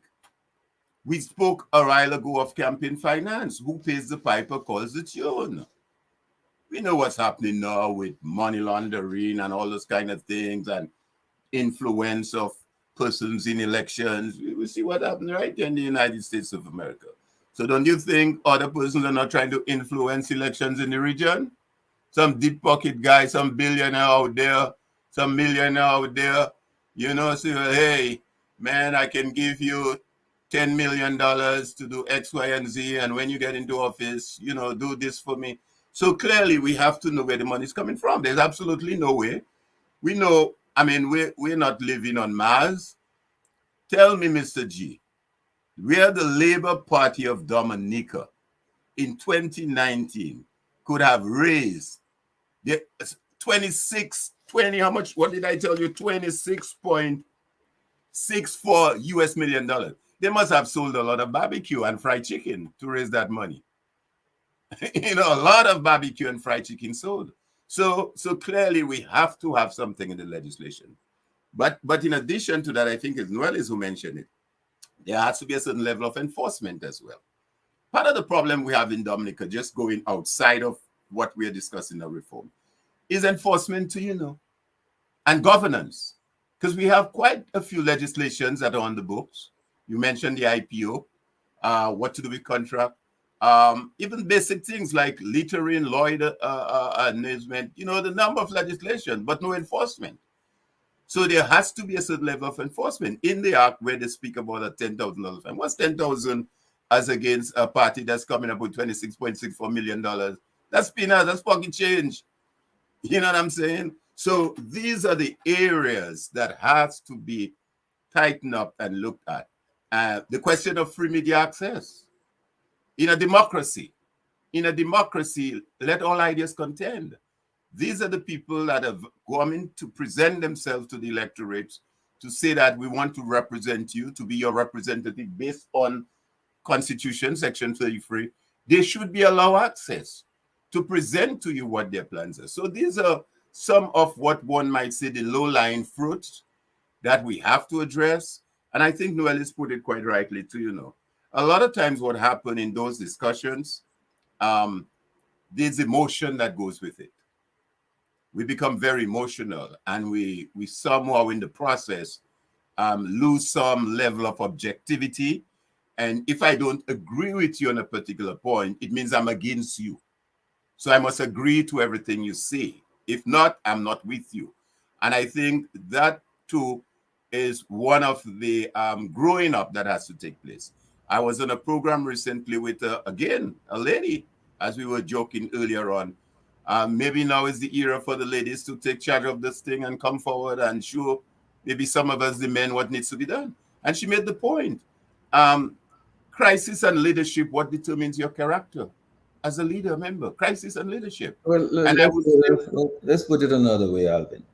And I want to ask Noelize about that because you mentioned yes, ladies. yeah, You can mention ladies. Here's the thing, Noelize, I've been listening to this lady called Judy Christian of late, and this lady is going around helping these kids to get into all kind of debates, and these kids are debating and they're winning debates. They went to St. Lucia, I think, and had some debates, and the Dominicans did extremely well. I want to ask you, this is something that we have not really been discussing in our politics of late. I find these campaign periods, what you have is a lot of CO. You're paying millions of dollars to big name artists to bring them down there to play, give people free tickets and give them drinks and so on, and a lot of CO. There's no policy being discussed there. There are no program, no plans on the platform. What you have on these platforms is mostly MAPE. Now, would you think, Noelize, that we should bring back the whole concept of debates in our society, in our system? Because then if political leaders, I think Dr. Andre recommended that as one of his recommendations there, if political leaders by law, like the leaders had to have at least 2 or 3 debates, just like they do in the United States, in Canada, and most of the developed democracies, don't you think it would be a good idea so we could get from these people what are their real plans from the country, rather than just misleading these young people into thinking that this thing is just about zero? Anybody who's 25 years old today knows no other government but the current DLP administration. They don't know of any other government. So if all they see is zero, they think maybe that's what election campaigns are all about, right? What are your thoughts on bringing back serious debates to see what men and women are really made of on the platform? Of course, Mr. G. That goes without saying. How can we not have debates? I don't think the young people are fooled. I don't think they think that that's all it's about. I think they just go and enjoy it because it's there to be enjoyed. Why not? But they don't take it seriously because the people in the political parties and the leadership don't take it seriously enough, particularly the ruling party. We don't take it seriously enough in the sense that a simple debate, you are invited to and you refuse those invitations, or you send somebody who is not, or somebody who is low down in the party to attend the debate. To me, it's disrespectful. It is underestimating the intelligence of your populace when you do things like that. I think our young people are yearning for it. Our people on a whole are yearning for that kind of debate, for that kind of fruitful, meaningful discussion and conversation. We're yearning for it. We want it. We have to raise the standards to where the populace wants to be. You know, I read the report from Sir Dennis, and one of the things that struck me was the so few people who participated in the survey. You know, I think it was just about 800 and something people who participated in the survey, and it was, you know, it was disappointing to me that more people would not think it is their duty to participate in that survey and to get out there and have their voice heard. I recall when I turned 18 years old, my father, who, I mean, I think everyone knows Alvin Knight was a stalwart of the Freedom Party in his day. You know, these days he has nothing to do with politics. But when I was turned 18 years old, my father picked me up from work. I was already working, and he took me to register to vote. And he took me to get my learner's license. That is a significant lesson in my life, that when you become an adult, it becomes, you are reaching a point where you have responsibility, rights, privileges all coming together. And that act of taking me to get my learner's license and taking me to register to vote was so significant to me. It showed me the importance of those things as an adult upon becoming an adult. And I know that there are many young people out there who want that feeling, who want to know, you know, who want the leaders in society to recognize that they are worth leading, you know, that they are worth giving an example to, that they're not stupid, that they're not fooled by SIWO, that they want their yearning and they want that information, that learning, that education. They want it, and it's our duty to give it to them, you know. So certainly, I mean, the question of debates is a no-brainer to me. It must be done. It's very easy to put it in the regulations. You wouldn't put it in the substantive act, but you can put it in the regulations. In the regulations. There's at least one or two debates, of course. Right. No, Bernard, you know, I wanted to go to you with that same issue, because I know you like to speak programs, you like to speak about things like the knowledge industries. You can really boost people's lives and their livelihoods and so on, and improve their quality of life and their living standards. I mean, really and truly, there's so little of that going on now in these political campaigns. You're not hearing enough of discussions of plans and programs and futuristic ideas of how you're going to move an economy forward, how you're going to elevate people's living standards by moving into, for example, the knowledge industries. And many of these industries now, you hear about AI now and all kind of things going on. That is right up your alley. But let's talk about that a little bit, if you can. Well, you're right, Mr. G, in terms of the substantive discussions that we need to be having as a nation. And not simply as a nation, as a developing nation. To me, a developing nation should be having an ongoing dialogue about what else? Development. How do we develop? How do we define development? What does development look like? Does development look like a few apartment buildings and a few big buildings in town owned by some bigwigs? Does development mean that somehow the GDP is growing because we're importing steel to build those things? We should be having an ongoing dialogue, not just a dialogue, but an ongoing education with the public of what development truly means. Because development should mean increasing freedoms, increasing economic freedoms. You have a better job, you have more money, you have a more interesting jobs that you can go after because the economy is diversifying and complexifying. And you now have interesting work that you're good at that you can get into. So that increases your economic freedom. As your economy develops, you also have social freedom. People become more tolerant of different ideas. They have to respect each other. They have safety increases, cooperation increases if you focus on those things as in your high school curriculum. And so you have social development, a more expansion and the freedom of social development.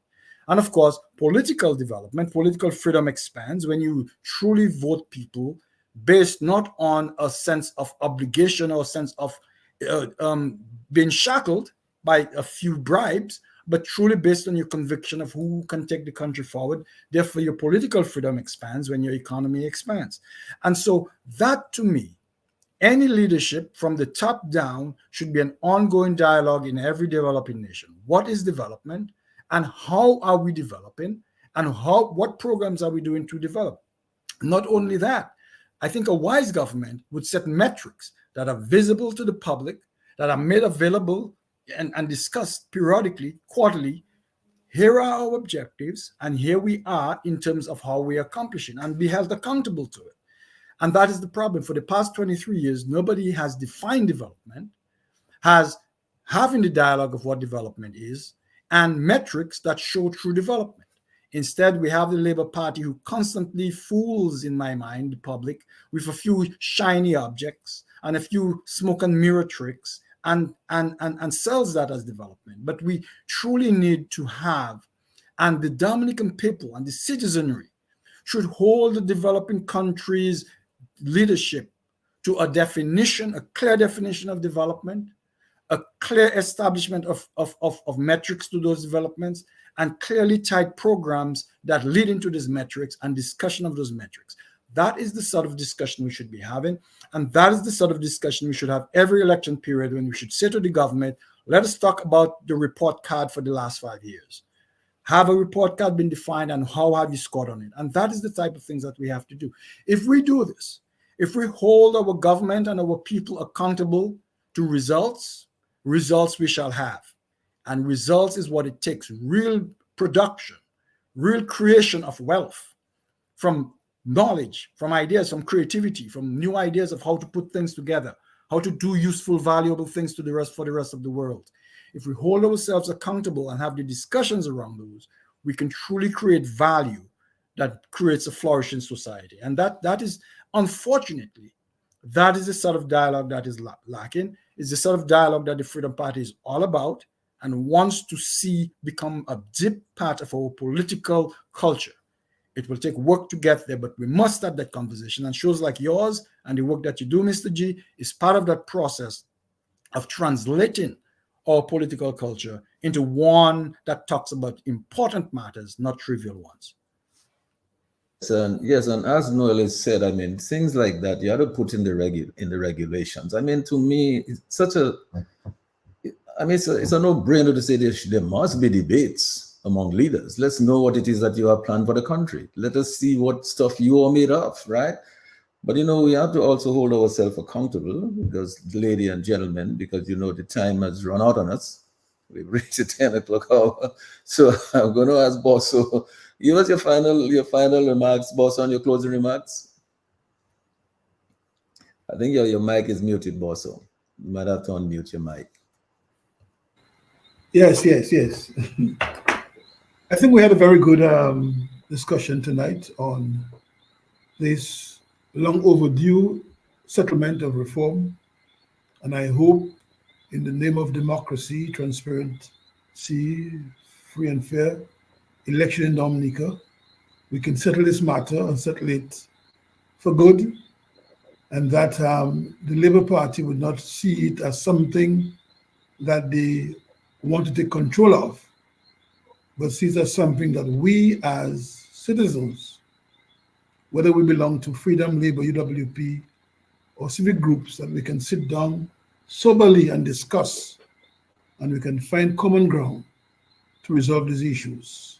And like was said earlier on, we paid $600,000, and therefore I don't think we should just take the whole report and throw it aside. We need to examine the report, focus more on the legislative recommendations to ensure what goes to Parliament in the interest of the country and democracy. And I would plead to the Prime Minister and his team to do not see it as an opportunity for them to take advantage of and to rush to Parliament to score points, because what you're doing, you're provoking people into unsettled anger. And I would also appeal for the Electoral Commission to be front and center in this discussion. We must never forget their role, because our forefathers, if they had leave the election to be controlled by the political parties, the incumbent in office would never lose election. That's why we have an independent body, ensuring that the process is fair and there's a level playing field for everybody who wants to participate, either for a party or as an independent candidate. So I want to thank you, Mr. G, and thank the viewers and listeners, and also thank Q95 FM Radio, and of course my colleagues for being here tonight. Thank you. Yes, and thank you, Bosso. But let me just caution you a little bit. Whatever you do, do not harbor anything like I. There's an esteemed gentleman who said something about Eswa Malpapai. Was it Alvin Knight or was it Michael Douglas? One of those heavyweight fellas made that statement. But also, the man said he wants to be there for 50 years. You still have doubts about whether you think he really want to reform anything. You think he's working for him. He there working for him. He don't want to go anywhere. He said 50 years. It's not 50 years yet. Alvin, your final words? Well, just to kind of respond to that, Mr. J, I always like to go back to that CCJ document. Um, Although some may argue it's not a decision, quote unquote, per se of the court, but they're very salient comments. As a matter of fact, I think the document itself is referred to somewhere as I think they call it the judgment of the justices, honorable, whatever, whatever, whatever. That's how it's referred to. At section 56, I always like to refer to it because it's a very important document and it speaks to exactly the conversation we're having. It says the will of the people shall be the basis of the authority of government. This will shall be expressed in periodic and genuine elections, which shall be by universal and equal suffrage and shall be held by secret vote or by equivalent free voting and procedure, unquote. And that is in italics. So that's from the CCJ. And they went on further to say, electoral lists are central to legitimate and lawful elections, full stop. I just want to end by saying that this is a people's matter. It's in my view now, it's in the hands of the people. Having said that, of course, there has to be focused leadership and discussion to the people. Focused leadership, direction, and discussion. And I welcome the opportunity by allowing that process as we're having it here this evening. So thank you for that opportunity. I think we have to sit down in a very sober, unemotional way and look at all the ideas, let all the ideas contend. There's work to be done, but I don't think it's difficult. I think the foundation has been established. The framework is there. And I think we now need to build on that framework. And every one of us must ask ourselves and lend ourselves to that support. I think it was earlier this week on the program, Lennox made a very good point, talking about each and every one of us responsibility. And I think that's where we are at this stage of our history and our development. What are you, what each of us is prepared to do in order to get that electoral reform, which is for the people and by the people. So again, thank you, Lambi. Thank you to the rest of the colleagues on the panel and all the persons who have been tuned in. And just playing my little part in whatever little way I can. Thank you. And you're doing a good job of it too, Alvin. Let me just go over to the well, you know what we say, we always have among us. Somebody spoke about what he used a while ago, sober and unemotional. I don't know about unemotional for ladies because sometimes they use that emotion for a lot of good. And out of that emotion comes a lot of great stuff. And sometimes we're moved by some of that emotion. But I mean, in terms of being sober, I listened to Noelize tonight, and I wanted to ask you now for your closing remarks, Noelize, because certainly you came across as very sober, very pragmatic, and I can see that you've read the law. I think I can see that you'd want to read it some more. But I noticed that you agreed with certain very pragmatic things that Dr. Andre had put out in his recommendations. To me, that's a good start. So let's go over to you for your final words. Yes, Mr. G, yes, certainly I agree with some of the things that Dr. Andre has indicated, but I think like others have said, many of the things that he has raised are things that probably for the long term and require constitutional change and so on. And we have to certainly look at it together, look at it. All Dominicans need to study this thing and see for themselves, has this legislation accomplished any of what we have been seeking for the past few years? And when we itemize those things and compare it against the legislation, then, then that's how we wait, and that's how we ought to wait. And I think the Freedom Party is here saying, it certainly doesn't score zero, but there's work to be done, and let us all put our heads together and do the work. Let us do the work. Let's not run away from it. Let's get in there, do the work. As Bernard says, do the hard work and make it work for us. Let's not shift the goalpost. Let's do the work and make the legislation something that we have been asking for all along, and that's it from me. Yeah, and thank you so much for that, Noelize. Bernard, you have the final word, but as I go to you for the final words here tonight, it seems to me what is seems to be coming out of this is that, something, let's not throw out the baby with the bathwater. Let's look at what is not good and take it out, throw it away. It's no good, extract it and throw it away. It's no good. We don't want that. But here's what we want. Let's put it in there. And maybe if some kind attorney somewhere who's knows something about drafting would assist us, put all of these good ideas that we have, these good intentions that we have, the good thing that we have, that we want to level a playing field and make our elections free and fair, put those provisions in the draft and say, okay, this is what we want. Put them in there and say to the Electoral Commission, to the government, to our Attorney General, to CARICOM, to the region, to OAS, and whoever, and say, these are the things that you yourselves have recommended that we put in our legislation to bring it up to par. And we are suggesting that we need your support on this, and we are asking the Electoral Commission to comment on it, and then to make, because under the law, I think they have an opportunity to comment on whatever legislation goes to Parliament before it is tabled in Parliament. That is what I understand the law. I stand to be corrected, but I understand that's what the law is. I mean, they cannot place law on table law in Parliament, but they certainly under the law have the opportunity to comment on it. Bernard, your thoughts as we close? Yes, thanks, Mr. G. Again, I think my fellow panelists, my executive here has extended thanks to you and to the listening audience. So I'll just jump into, as you said, a few closing remarks. I would like to say, we should not allow, this bill, let's be honest, has some promise. And we should not allow the DLP, or the Labour Party government, to use us. When I say us, I talk about the opposition forces, to kill any progress.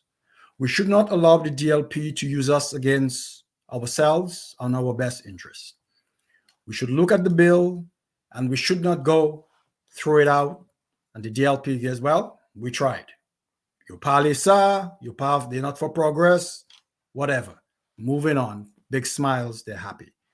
We should not allow the DLP to use our emotion against us. What we have to do is to look at this bill, every inch of this bill, because it is easy to yell, it is easy to complain, it is easy to say, let us storm the castle. It is harder to do the work. And what we're about and what we should be about is doing hard work, because to displace this government will require hard work. We have to start now. We will do hard work to make this legislation work. We will have to do hard work to campaign. We will have to do hard work to convince American Dominican people that we have their best interests in heart and that we have the economic plans that will transform their lives. But all of these things take hard work. And in this process, we have to look at this bill and we have to fix this bill. We have to take ownership of this bill. We have to plug this bill. We have to draft legislation, suggest legislation to fix the gaps in this bill. I believe, my executive belief, the DFP believes that actually this legislation lays a good foundation and a good framework, and that with some hard work, we can make this bill a bill that passes in government, in the legislation, and advances and preserves some level of democracy improvement in Dominica. That is the position of the Dominican Freedom Party. It will take hard work. As I said, vast majority of the bill is acceptable. It is not non-consequential. The few things the Dominican Freedom Party, along with our colleagues in the Electoral Reform Coalition and other interesting groups, we now need to go and sit down and do the hard work, close the gaps, and make this a bill that is palatable, that works, and a bill that we own in terms of our contribution to it, and propose and work with the government and not allow them to use us against ourselves to sabotage progress. And that is the progress. That is the next step in this process. And that is where the Freedom Party entails to be right in the middle of doing that hard work and educating the Dominican people to get a bill that works for us. So thanks again for the invitation to myself, to my party, and thanks for the listening public who have tolerated us for 2 hours. And hopefully we can continue the dialogue as a community. As you say that, Bernard, and thank you for your closing remarks. I just want to acknowledge all the people who have been with us all this time on Facebook and YouTube. Thank you for being with us all this time and sticking with us. And thank you for the calls that we took. We didn't really get to take too many calls tonight. But Bernard, one of the things I don't want us to sort of build our hopes too high on. I mean, what I can see already happening is there is already a meeting of the minds around certain things that need to be in the appropriate laws by the time we get to it. And I can see minds already beginning to meet. And I'm very happy that Dr. Andre did the work that he did, because it gives us something to start with. We can see what we can accept, what we can add, what we can subtract, but it gives us something to work with and to build on.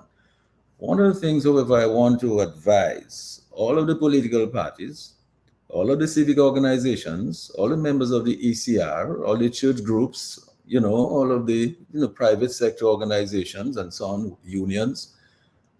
Let us remind ourselves that after all this hard work is done, and if you were to get a new draft that includes now all of the good things that we want in there, and everybody agreed, yes, these are the things we want, these drafts now have that, this thing can be now tabled in Parliament. Let us not forget something. Because you mentioned the word fight. Because remember, anytime you put all those good things in there, it's going to affect somebody's winning legacy. And they will resist it, because that is the reason why we are still talking electoral reform today. The Electoral Commission started doing it, and then the people on the board were changed, on the commission were changed in order to avoid that. So we have to remember the only way this will get tabled in Parliament, because it cannot be tabled by anybody else but the regime that's in office now, the administration. Only they can table it. And the only way you can guarantee to do that, if you can get a very large percentage of the population, whether through petitions or whether through mass gatherings, saying, listen, here is what we really want. And we peacefully ask that we get this. This is what we really want. Maybe people might be willing to put their signatures to a petition on exactly what you're talking about there.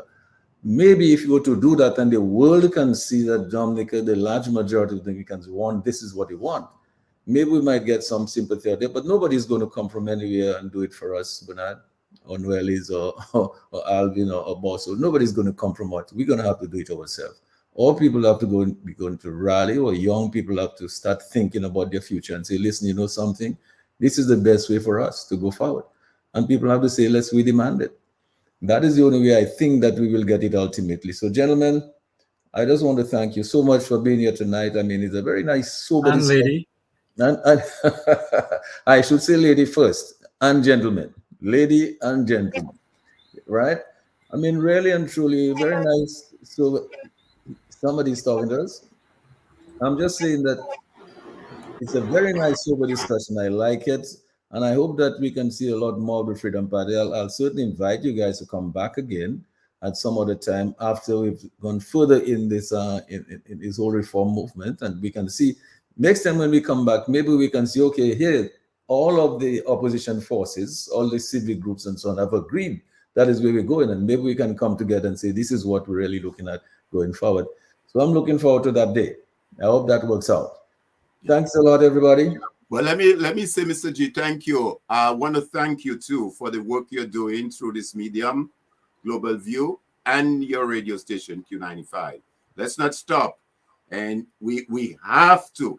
We cannot do it today, don't do it tomorrow, do it another day. We have to be consistent and persistent on that electoral reform. So whatever it takes, we have to continue with that program. So we want to thank you, and we hope that that dialogue and conversation can continue until we get it done.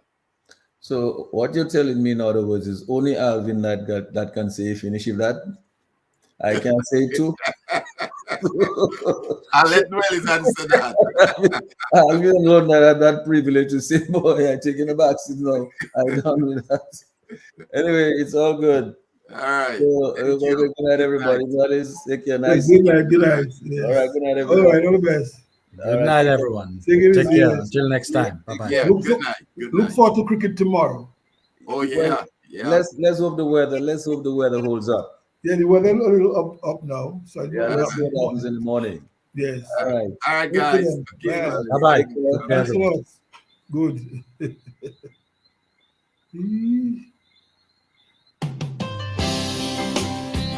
Oh, na na na na na na. Oh, na na na na na. Oh, na na na na na. Oh, yeah,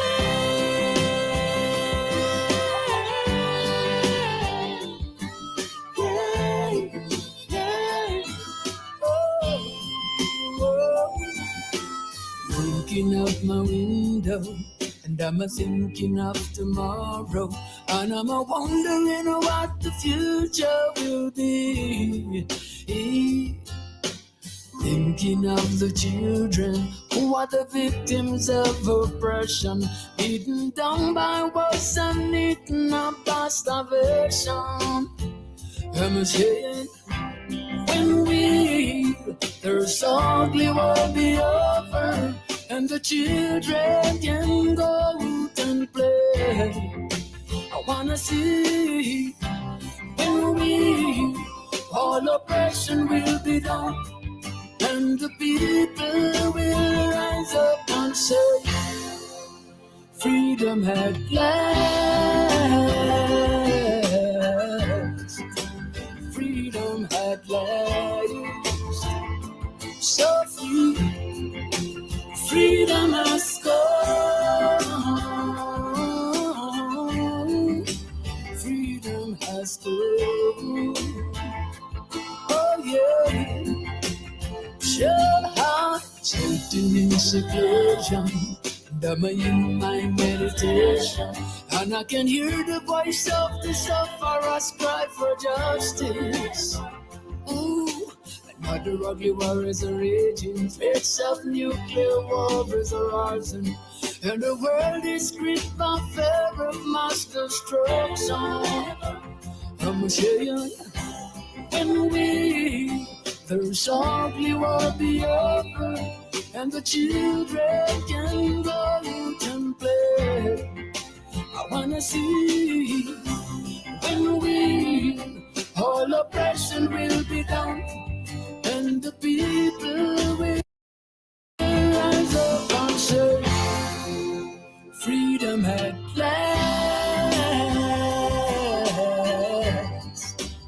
freedom at last, so free, freedom has come, freedom has come, oh yeah, oh yeah.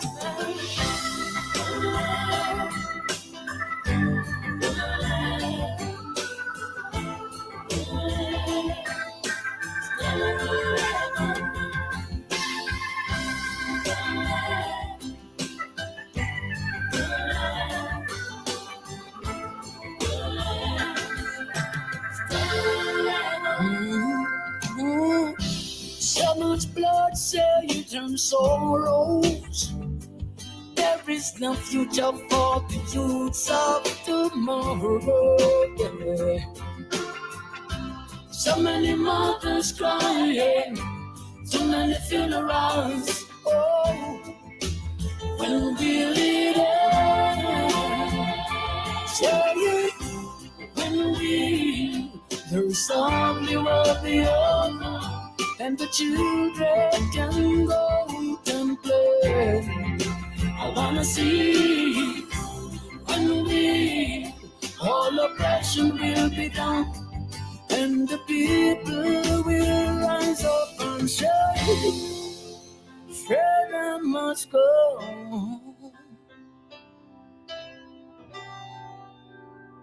Ooh.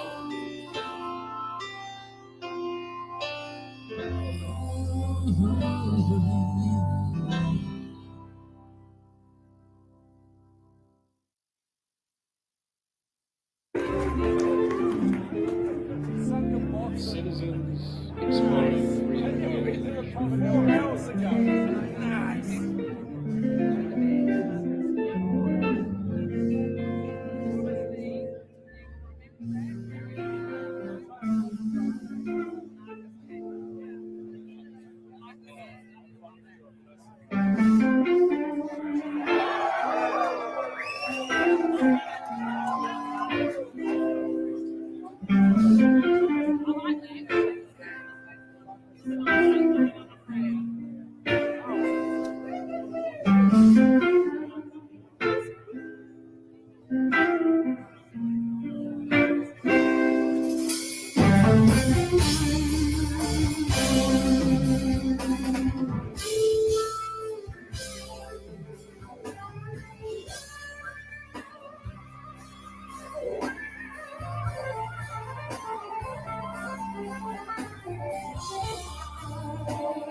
I found the right woman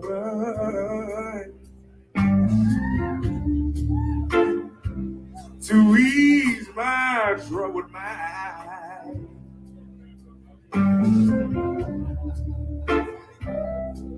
You said you would be there for me, baby, till the end of time.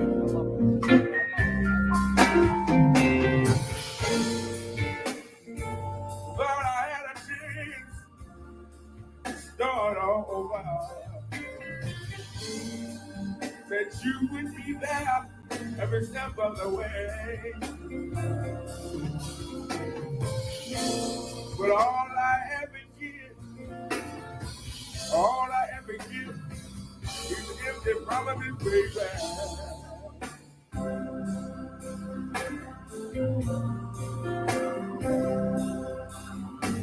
Empty promises, baby.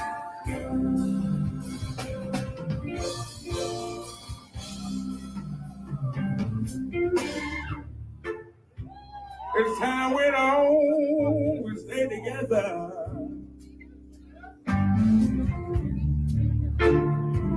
I knew you would never change, never change.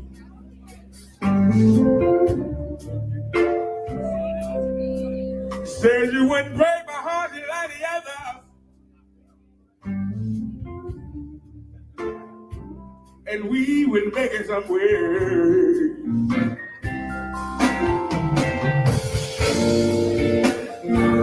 Lord, I had a chance to start all over.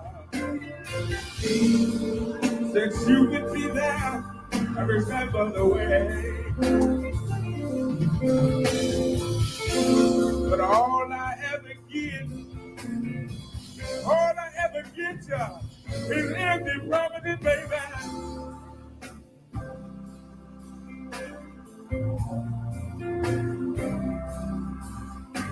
Empty promises, baby.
If they promise his way back,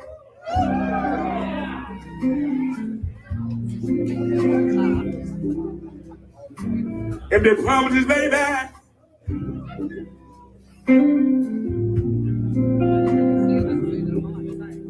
you know I love you, you know I want you, gotta have you, babe, gotta have you, babe,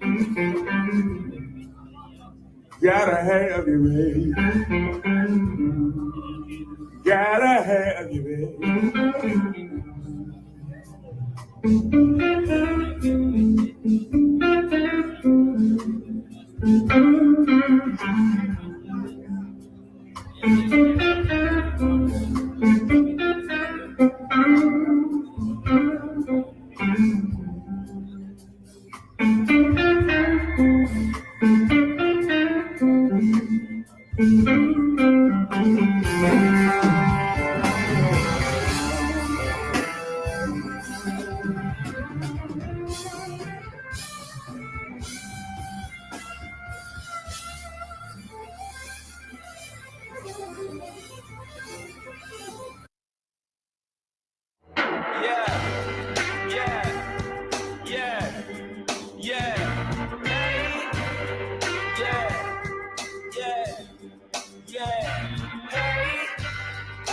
Something in motion, something you can't see. It requires devotion from those who truly believe. This is something you can't touch. This is something you feel. For some people it's too much. For For some people it heals. This music is my healing. This music is my healing. Lord knows I need some healing. 'Cause when this world upsets me, this music sets me free, yeah. Yeah, we stand in formation while they test and they see. They compile information and try to make us believe that there is something we can't touch. Whoa. Something we'll never be. When I feel like it's too much, this music always reveals this is our healing. This music is our healing. God knows we need some healing. Cause when this world upsets me, this music sets me free. God only knows who will save us, who will save us now. While they sit back and watch flowers turn to stone. We got this music. We got this music. We got this music. This music.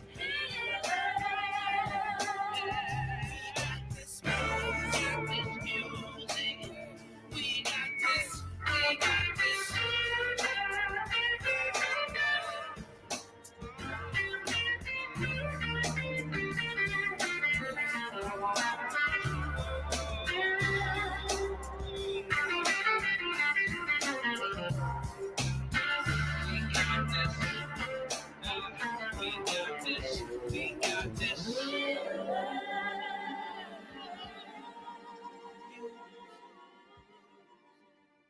Because he was just passing by. Like, he had nothing to do with any of this. He just happened to be there at that point. He was working as well in the building.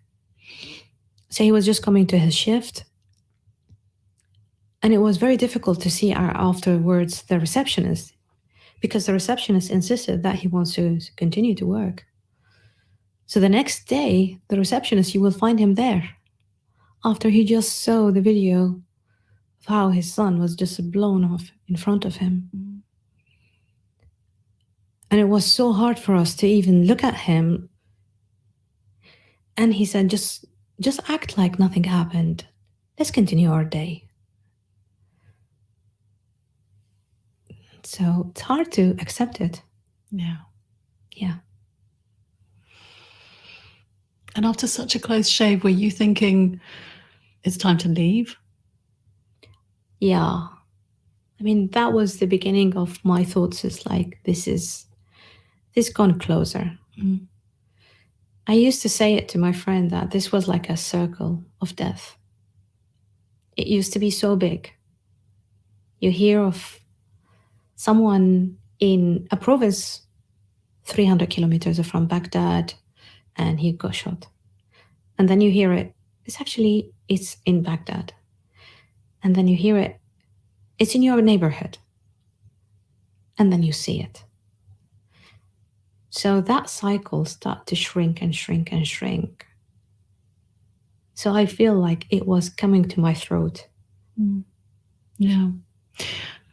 I mean, just to talk a bit more about your journalism, your work, I mean, there was one particular story that you were involved in. This was after the capture of Saddam Hussein, and he was about to go on trial. And you got some extraordinary access at that point, didn't you? Yes. I was like every other journalist who wanted to cover the trial, we wanted to have access to the lawyers who were defending Saddam Hussein, because they will be able to see Saddam Hussein in his cell. And I was speaking with a lawyer about another story. And then I said, do you know this person? He's called Khalil al-Dalaimi. We heard that he's going to be the representative of Saddam's defense committee. And he said, well, he's just standing there. Oh, really? And I was like, are you kidding me? And he's like, yeah, this man with the yellow shirt. So I run to him. Really? I run to him because I was so excited. I mean, what a lucky break. And he said, who are you? What are you doing here? Is the American channel? You working with the traitors? And I'm like, and he's like, we need to kill her now. You're working with the traitors. And he literally was just about to grab his pistol. He was serious. Oh, if you see that man, he's no joke. He doesn't joke. What are you doing at this stage then? I didn't know what to do, you know, and my legs are just shaking. I couldn't even run. I was just freezing. And then within seconds, he stopped and said, you know what, actually, we don't need to kill her. We need her to tell the Americans what we think of them and what we think of their government. So you know what? Actually, we should speak to you. I'm like, oh, that sounds amazing. That sounds great. Yes, please, can we just...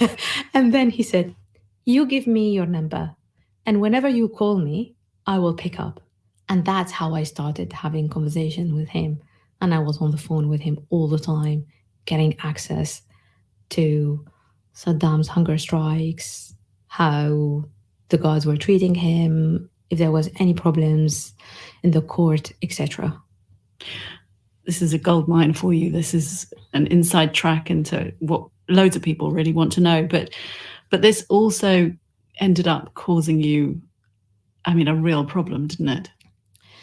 Yes, there was 13 lawyers who were defending Saddam Hussein and his brothers. And those lawyers start to be targeted by different militias. So one time, 2 lawyers, they were shot. One of them, he received a bullet in the head and he died immediately. And the second was injured. So I called the injured lawyer and he said, well, a helicopter is going to take me now to Baghdad airport and I'm going to leave the country. I have to leave the country now. And then he said, we believe that there are journalists who are actually leaking to different militias about our location, and that's how we were targeted. So he said, there's going to be a list of all journalists who we have access to, and your name is there. So you're on a hit list. I was on a hit list. I mean, what do you do then? Because this is another level, isn't it? It's another level when you know that you could be targeted, as in you are in a group of people, but now you are on a hit list. It's different. And this takes me back to that death circle that is shrinking and getting closer to me. I just survived 2 suicide car bombs on the Hamra Hotel. I felt like I'm a cat. You just lost 1 life and now you're going to lose a second. And how many times do I need to cheat death? Every single day, I was dreading going back home. What if they come and try to kill me in my house with my family? What if they kill my family in front of me? What if they kill them and even leave me alive? How can I survive the guilt? I brought this to them, and that was on my head every single day. And I said, I have to leave. You did manage to leave, didn't you? And you ended up in the UK on a student visa. I mean, it must have been pretty hard saying goodbye to your family. It wasn't hard for me to say goodbye. Really? Because I felt I was a ticking bomb in my house. I felt finally the relief that nothing is going to happen to them because of what I do. And I think that helped me to say the quickest goodbye.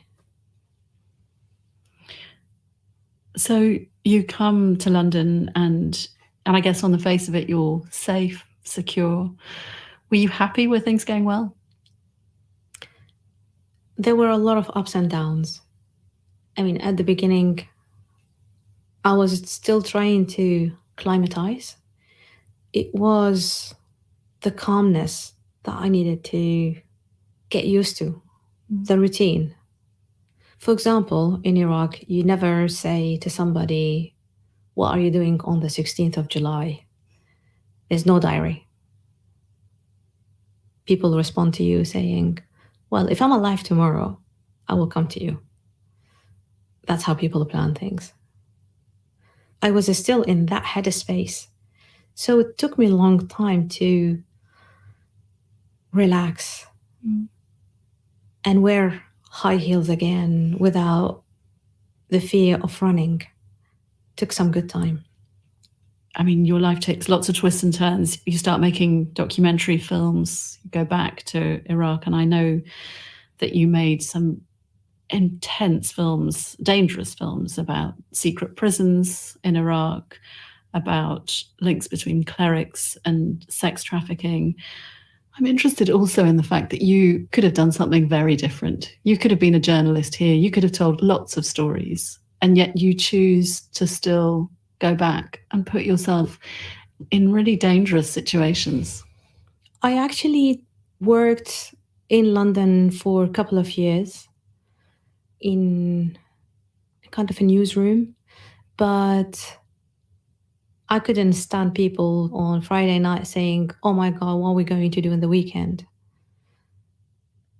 And I start to be less patient about people complaining about the tube. And I came back from a battle and I'm now sitting discussing the district line and the circle line, and it didn't feel right to me.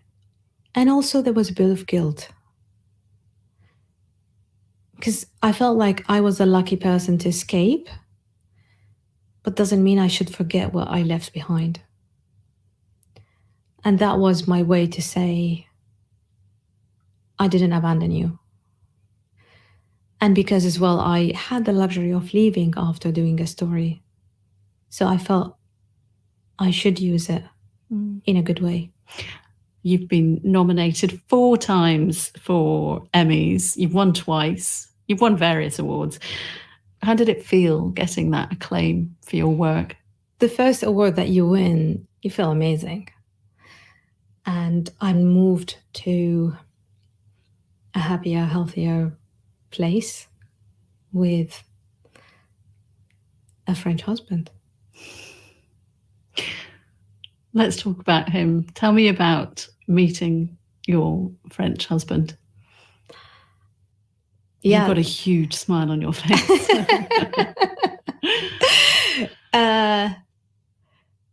Well, when he first met me, he didn't know, of course, I speak French. Right. So he was trying to impress me with his French accent and French words. So what was he saying to you? Well, he was saying to me, he's going to hate me for this.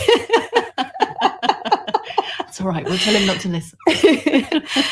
We were chatting and then he said to me, you know, French literature, we have a lot of amazing artists. And I was like, oh, really? And he said, do you know someone called Albert Camus? And I was. So are you a follower of the romanticism or the surrealism or the naturalism? And he's like, oh my God, what have I said? I was going to say, how long did you leave him in that terrible kind of misunderstanding that actually I know quite a lot about this? I actually was so blunt about this. And he's like, oh my goodness, how bad is my luck today that I meet a journalist who actually studied French literature. And he's trying to woo you with that. And it's like, yes. So were you impressed? Or were you thinking, nah? I was quite charmed from the beginning. You rediscovered your French passion. Yeah, from the second date, we actually said, maybe one day we will have a daughter and we will call her Sophie. So I was joking about the accent and I was joking about everything. And then that became the reality. We ended up having a child and we call her Sophie. Oh. So every time I call her with a French accent. And it just makes me smile to even just say her name. And I know that French music, culture, the literature became a really difficult thing for you for a while. Does this change your relationship with all of that? It did, but it's a very gradual thing. Mm. So my husband, when I hear him talking to our daughter in French, it is sometimes difficult for me to go through this. Mm. But I'm gradually going back to it. Yeah. I want to be back again to that, my happy space. But now with a family, thousands of miles away from Baghdad, feeling safe again. The award-winning Iraqi journalist Mace Al-Baya speaking to me in London. If you have thoughts to share about Mace's story, or if you'd like to comment on anything you hear on Outlook, it's easy to do. Our email is outlook@bbc.com. I'm Andrea Kennedy. The producer today was Mariam Maroof. Thanks for your time.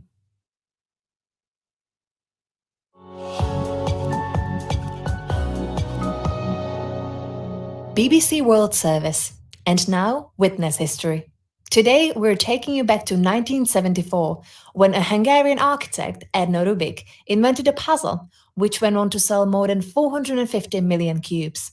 In 2015, Dina Newman spoke to Mr. Rubik about how he came up with the idea and how it became a global phenomenon. Mr. Rubik, Rubik, Rubik. Is your cube from outer space? Mr. Rubik, Rubik, Rubik. He got 3 sides, then lost his place. Mr. Rubik, Rubik, Rubik. He just twists your cube all day. This ain't my idea of child's play. The Rubik's Cube took the world by storm in the 1980s when it hit the global market and became the world's best-selling puzzle. But initially, its creator, Ernő Rubik, was not thinking of sales and exports. He wanted to design a useful teaching tool for his students at the Budapest College of Applied Arts. I was lecturing architecture, design architecture, buildings, and for the students, the best way to teach them, not to tell them what to do, but to show them what to do. Well, it all started like this.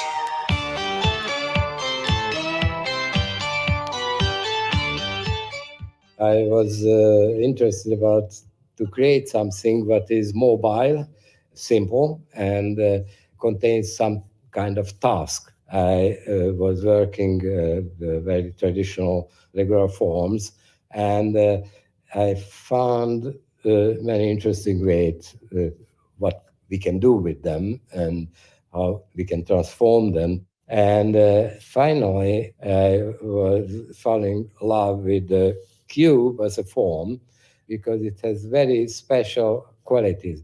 Playing around with blocks of wood and rubber bands, Ernő Rubik created early versions of his cube. Once he got the individual pieces to move around the structure without falling apart, he was ready to test it out on his students. They liked it very much, and they created interesting things as well. And it's a very interesting task.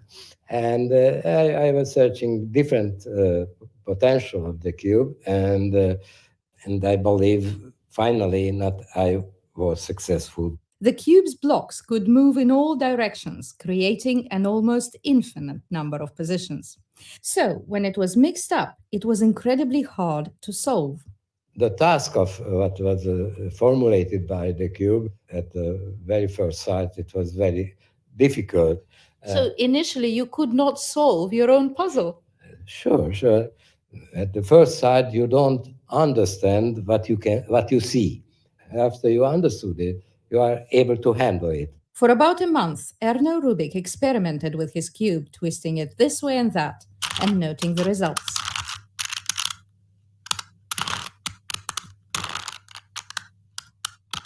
The process of reassembling the cube turned out to be utterly absorbing. You can do it like meditation.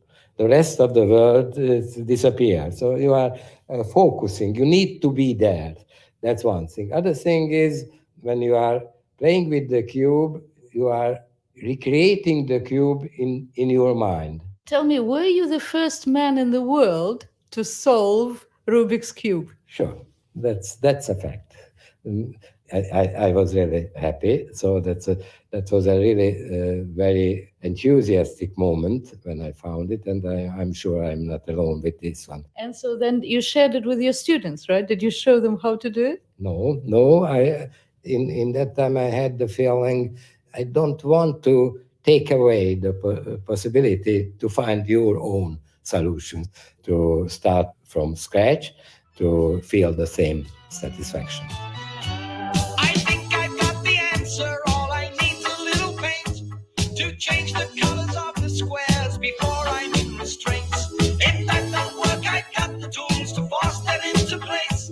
Before the world goes crazy, I will save the human race.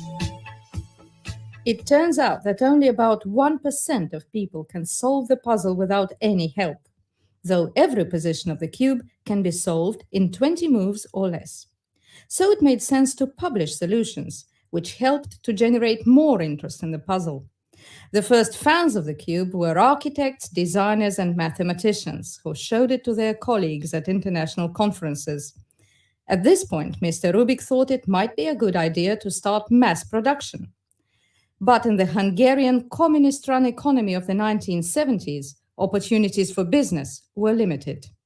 You know, in that time in Hungary, if somebody created something like a toy, it was a very big success if he was capable to sell 20, 30,000 pieces of it. There was no toy manufacturing industry. Hungary is a very small market.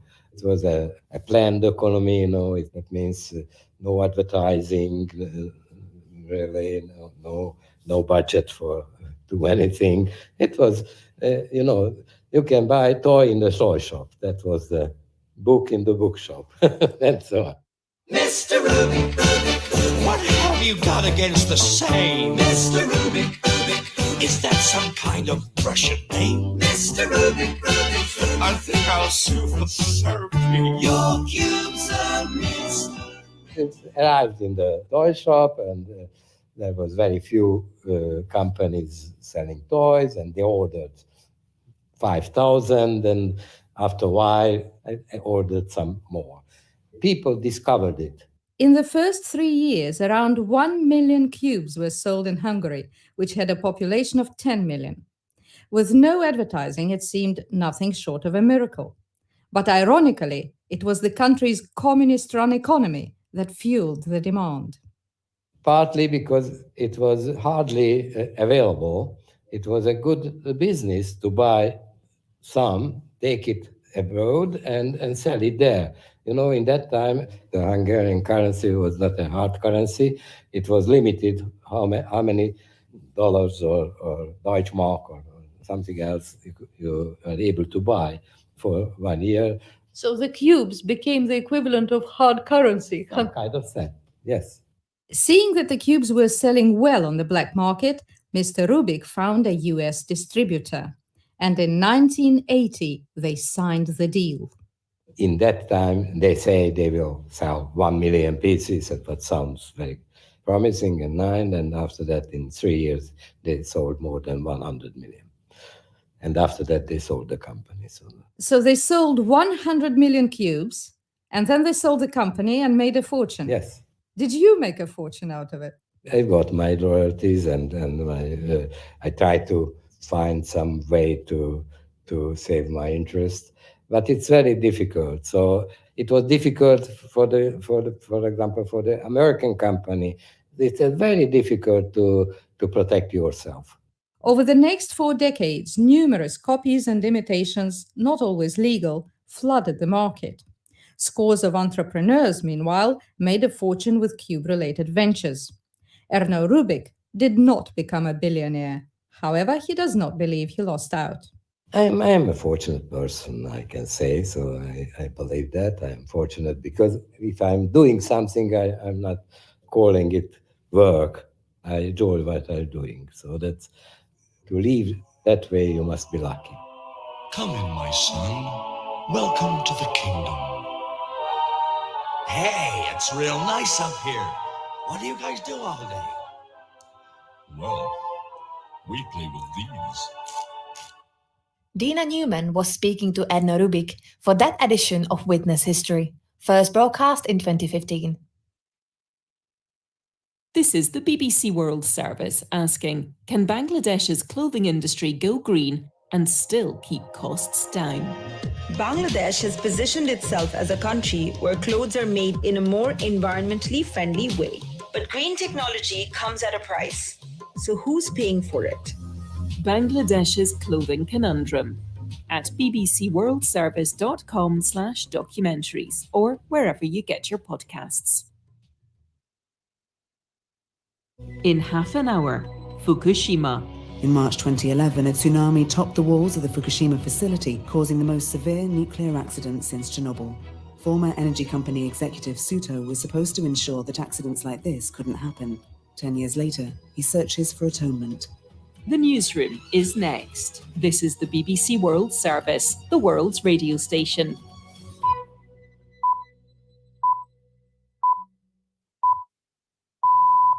BBC World Service, it's 3 o'clock GMT. This is Oliver Conway with the newsroom. North Korea launches a suspected intercontinental ballistic missile. We'll ask why. The youngest follower of notorious death cult leader Charles Manson is released after more than half a century in jail. The G7 wants to provide... Russia is criticized for vetoing proposals to extend an aid operation in Syria. What we have just witnessed, what the world has just witnessed, was an act of utter cruelty. On the second day of the NATO summit, G7 countries are expected to ratify a long-term security arrangement with Ukraine. And later, there was many videos also on the internet where the kids are watching on their phones. This really makes my heart melt. joy in Ukraine as Elina Svitolina beats the world #1 at Wimbledon. First, a roundup of our top stories. Hello, I'm Chris Barrow with the BBC News. The G7 countries are expected to ratify a long-term security arrangement with Ukraine on the second day of the NATO summit in Lithuania. It's been spearheaded by Britain. Here's our Europe editor, Katya Adler. The G7 wants to provide more defense equipment and training exercises for Ukraine's military to accelerate intelligence sharing and bolster support for Ukrainian cyber defenses. Downing Street says the agreement sends a strong signal to Vladimir Putin. It's also designed to alleviate deep frustration in Kyiv that NATO failed during its summit to agree a clear path toward Ukraine joining the military alliance as a member. Some NATO allies, including the US, say they're wary of getting dragged into a military confrontation with nuclear power Russia if Ukraine becomes a member too soon. On the sidelines of the first day's proceedings at the NATO summit, President Biden and his Turkish counterpart Recep Tayyip Erdogan discussed further strategic cooperation between the two countries. They discussed both security and economic issues. Earlier, the US National Security Advisor said Washington would go ahead with the sale of F-16 fighter jets to Turkey. Matthew Miller is a spokesperson for the US State Department. I will say a few things on behalf of the administration. One, as the National Security Advisor made clear, as the President has made clear, we do support the sale of F-16s to Turkey. And as the National Security Advisor said today, we will move forward with that sale, which we do understand needs to be approved by key members of Congress. The talks came a day after Ankara dropped its objections to Sweden joining the military alliance. North Korea has fired a suspected ballistic missile into the Sea of Japan off its eastern coast. The North Koreans last launched a missile barely a month ago. Ben Lowings reports. The Japanese Coast Guard said the missile appeared to have landed at 2:13 GMT in a location outside Japan's exclusive economic zone, about 550 kilometers east of the Korean peninsula. The incident comes a day after the authorities in Pyongyang expressed outrage at what they said were repeated incursions by US spy planes. US officials have denied that their planes have entered North Korean airspace. Washington does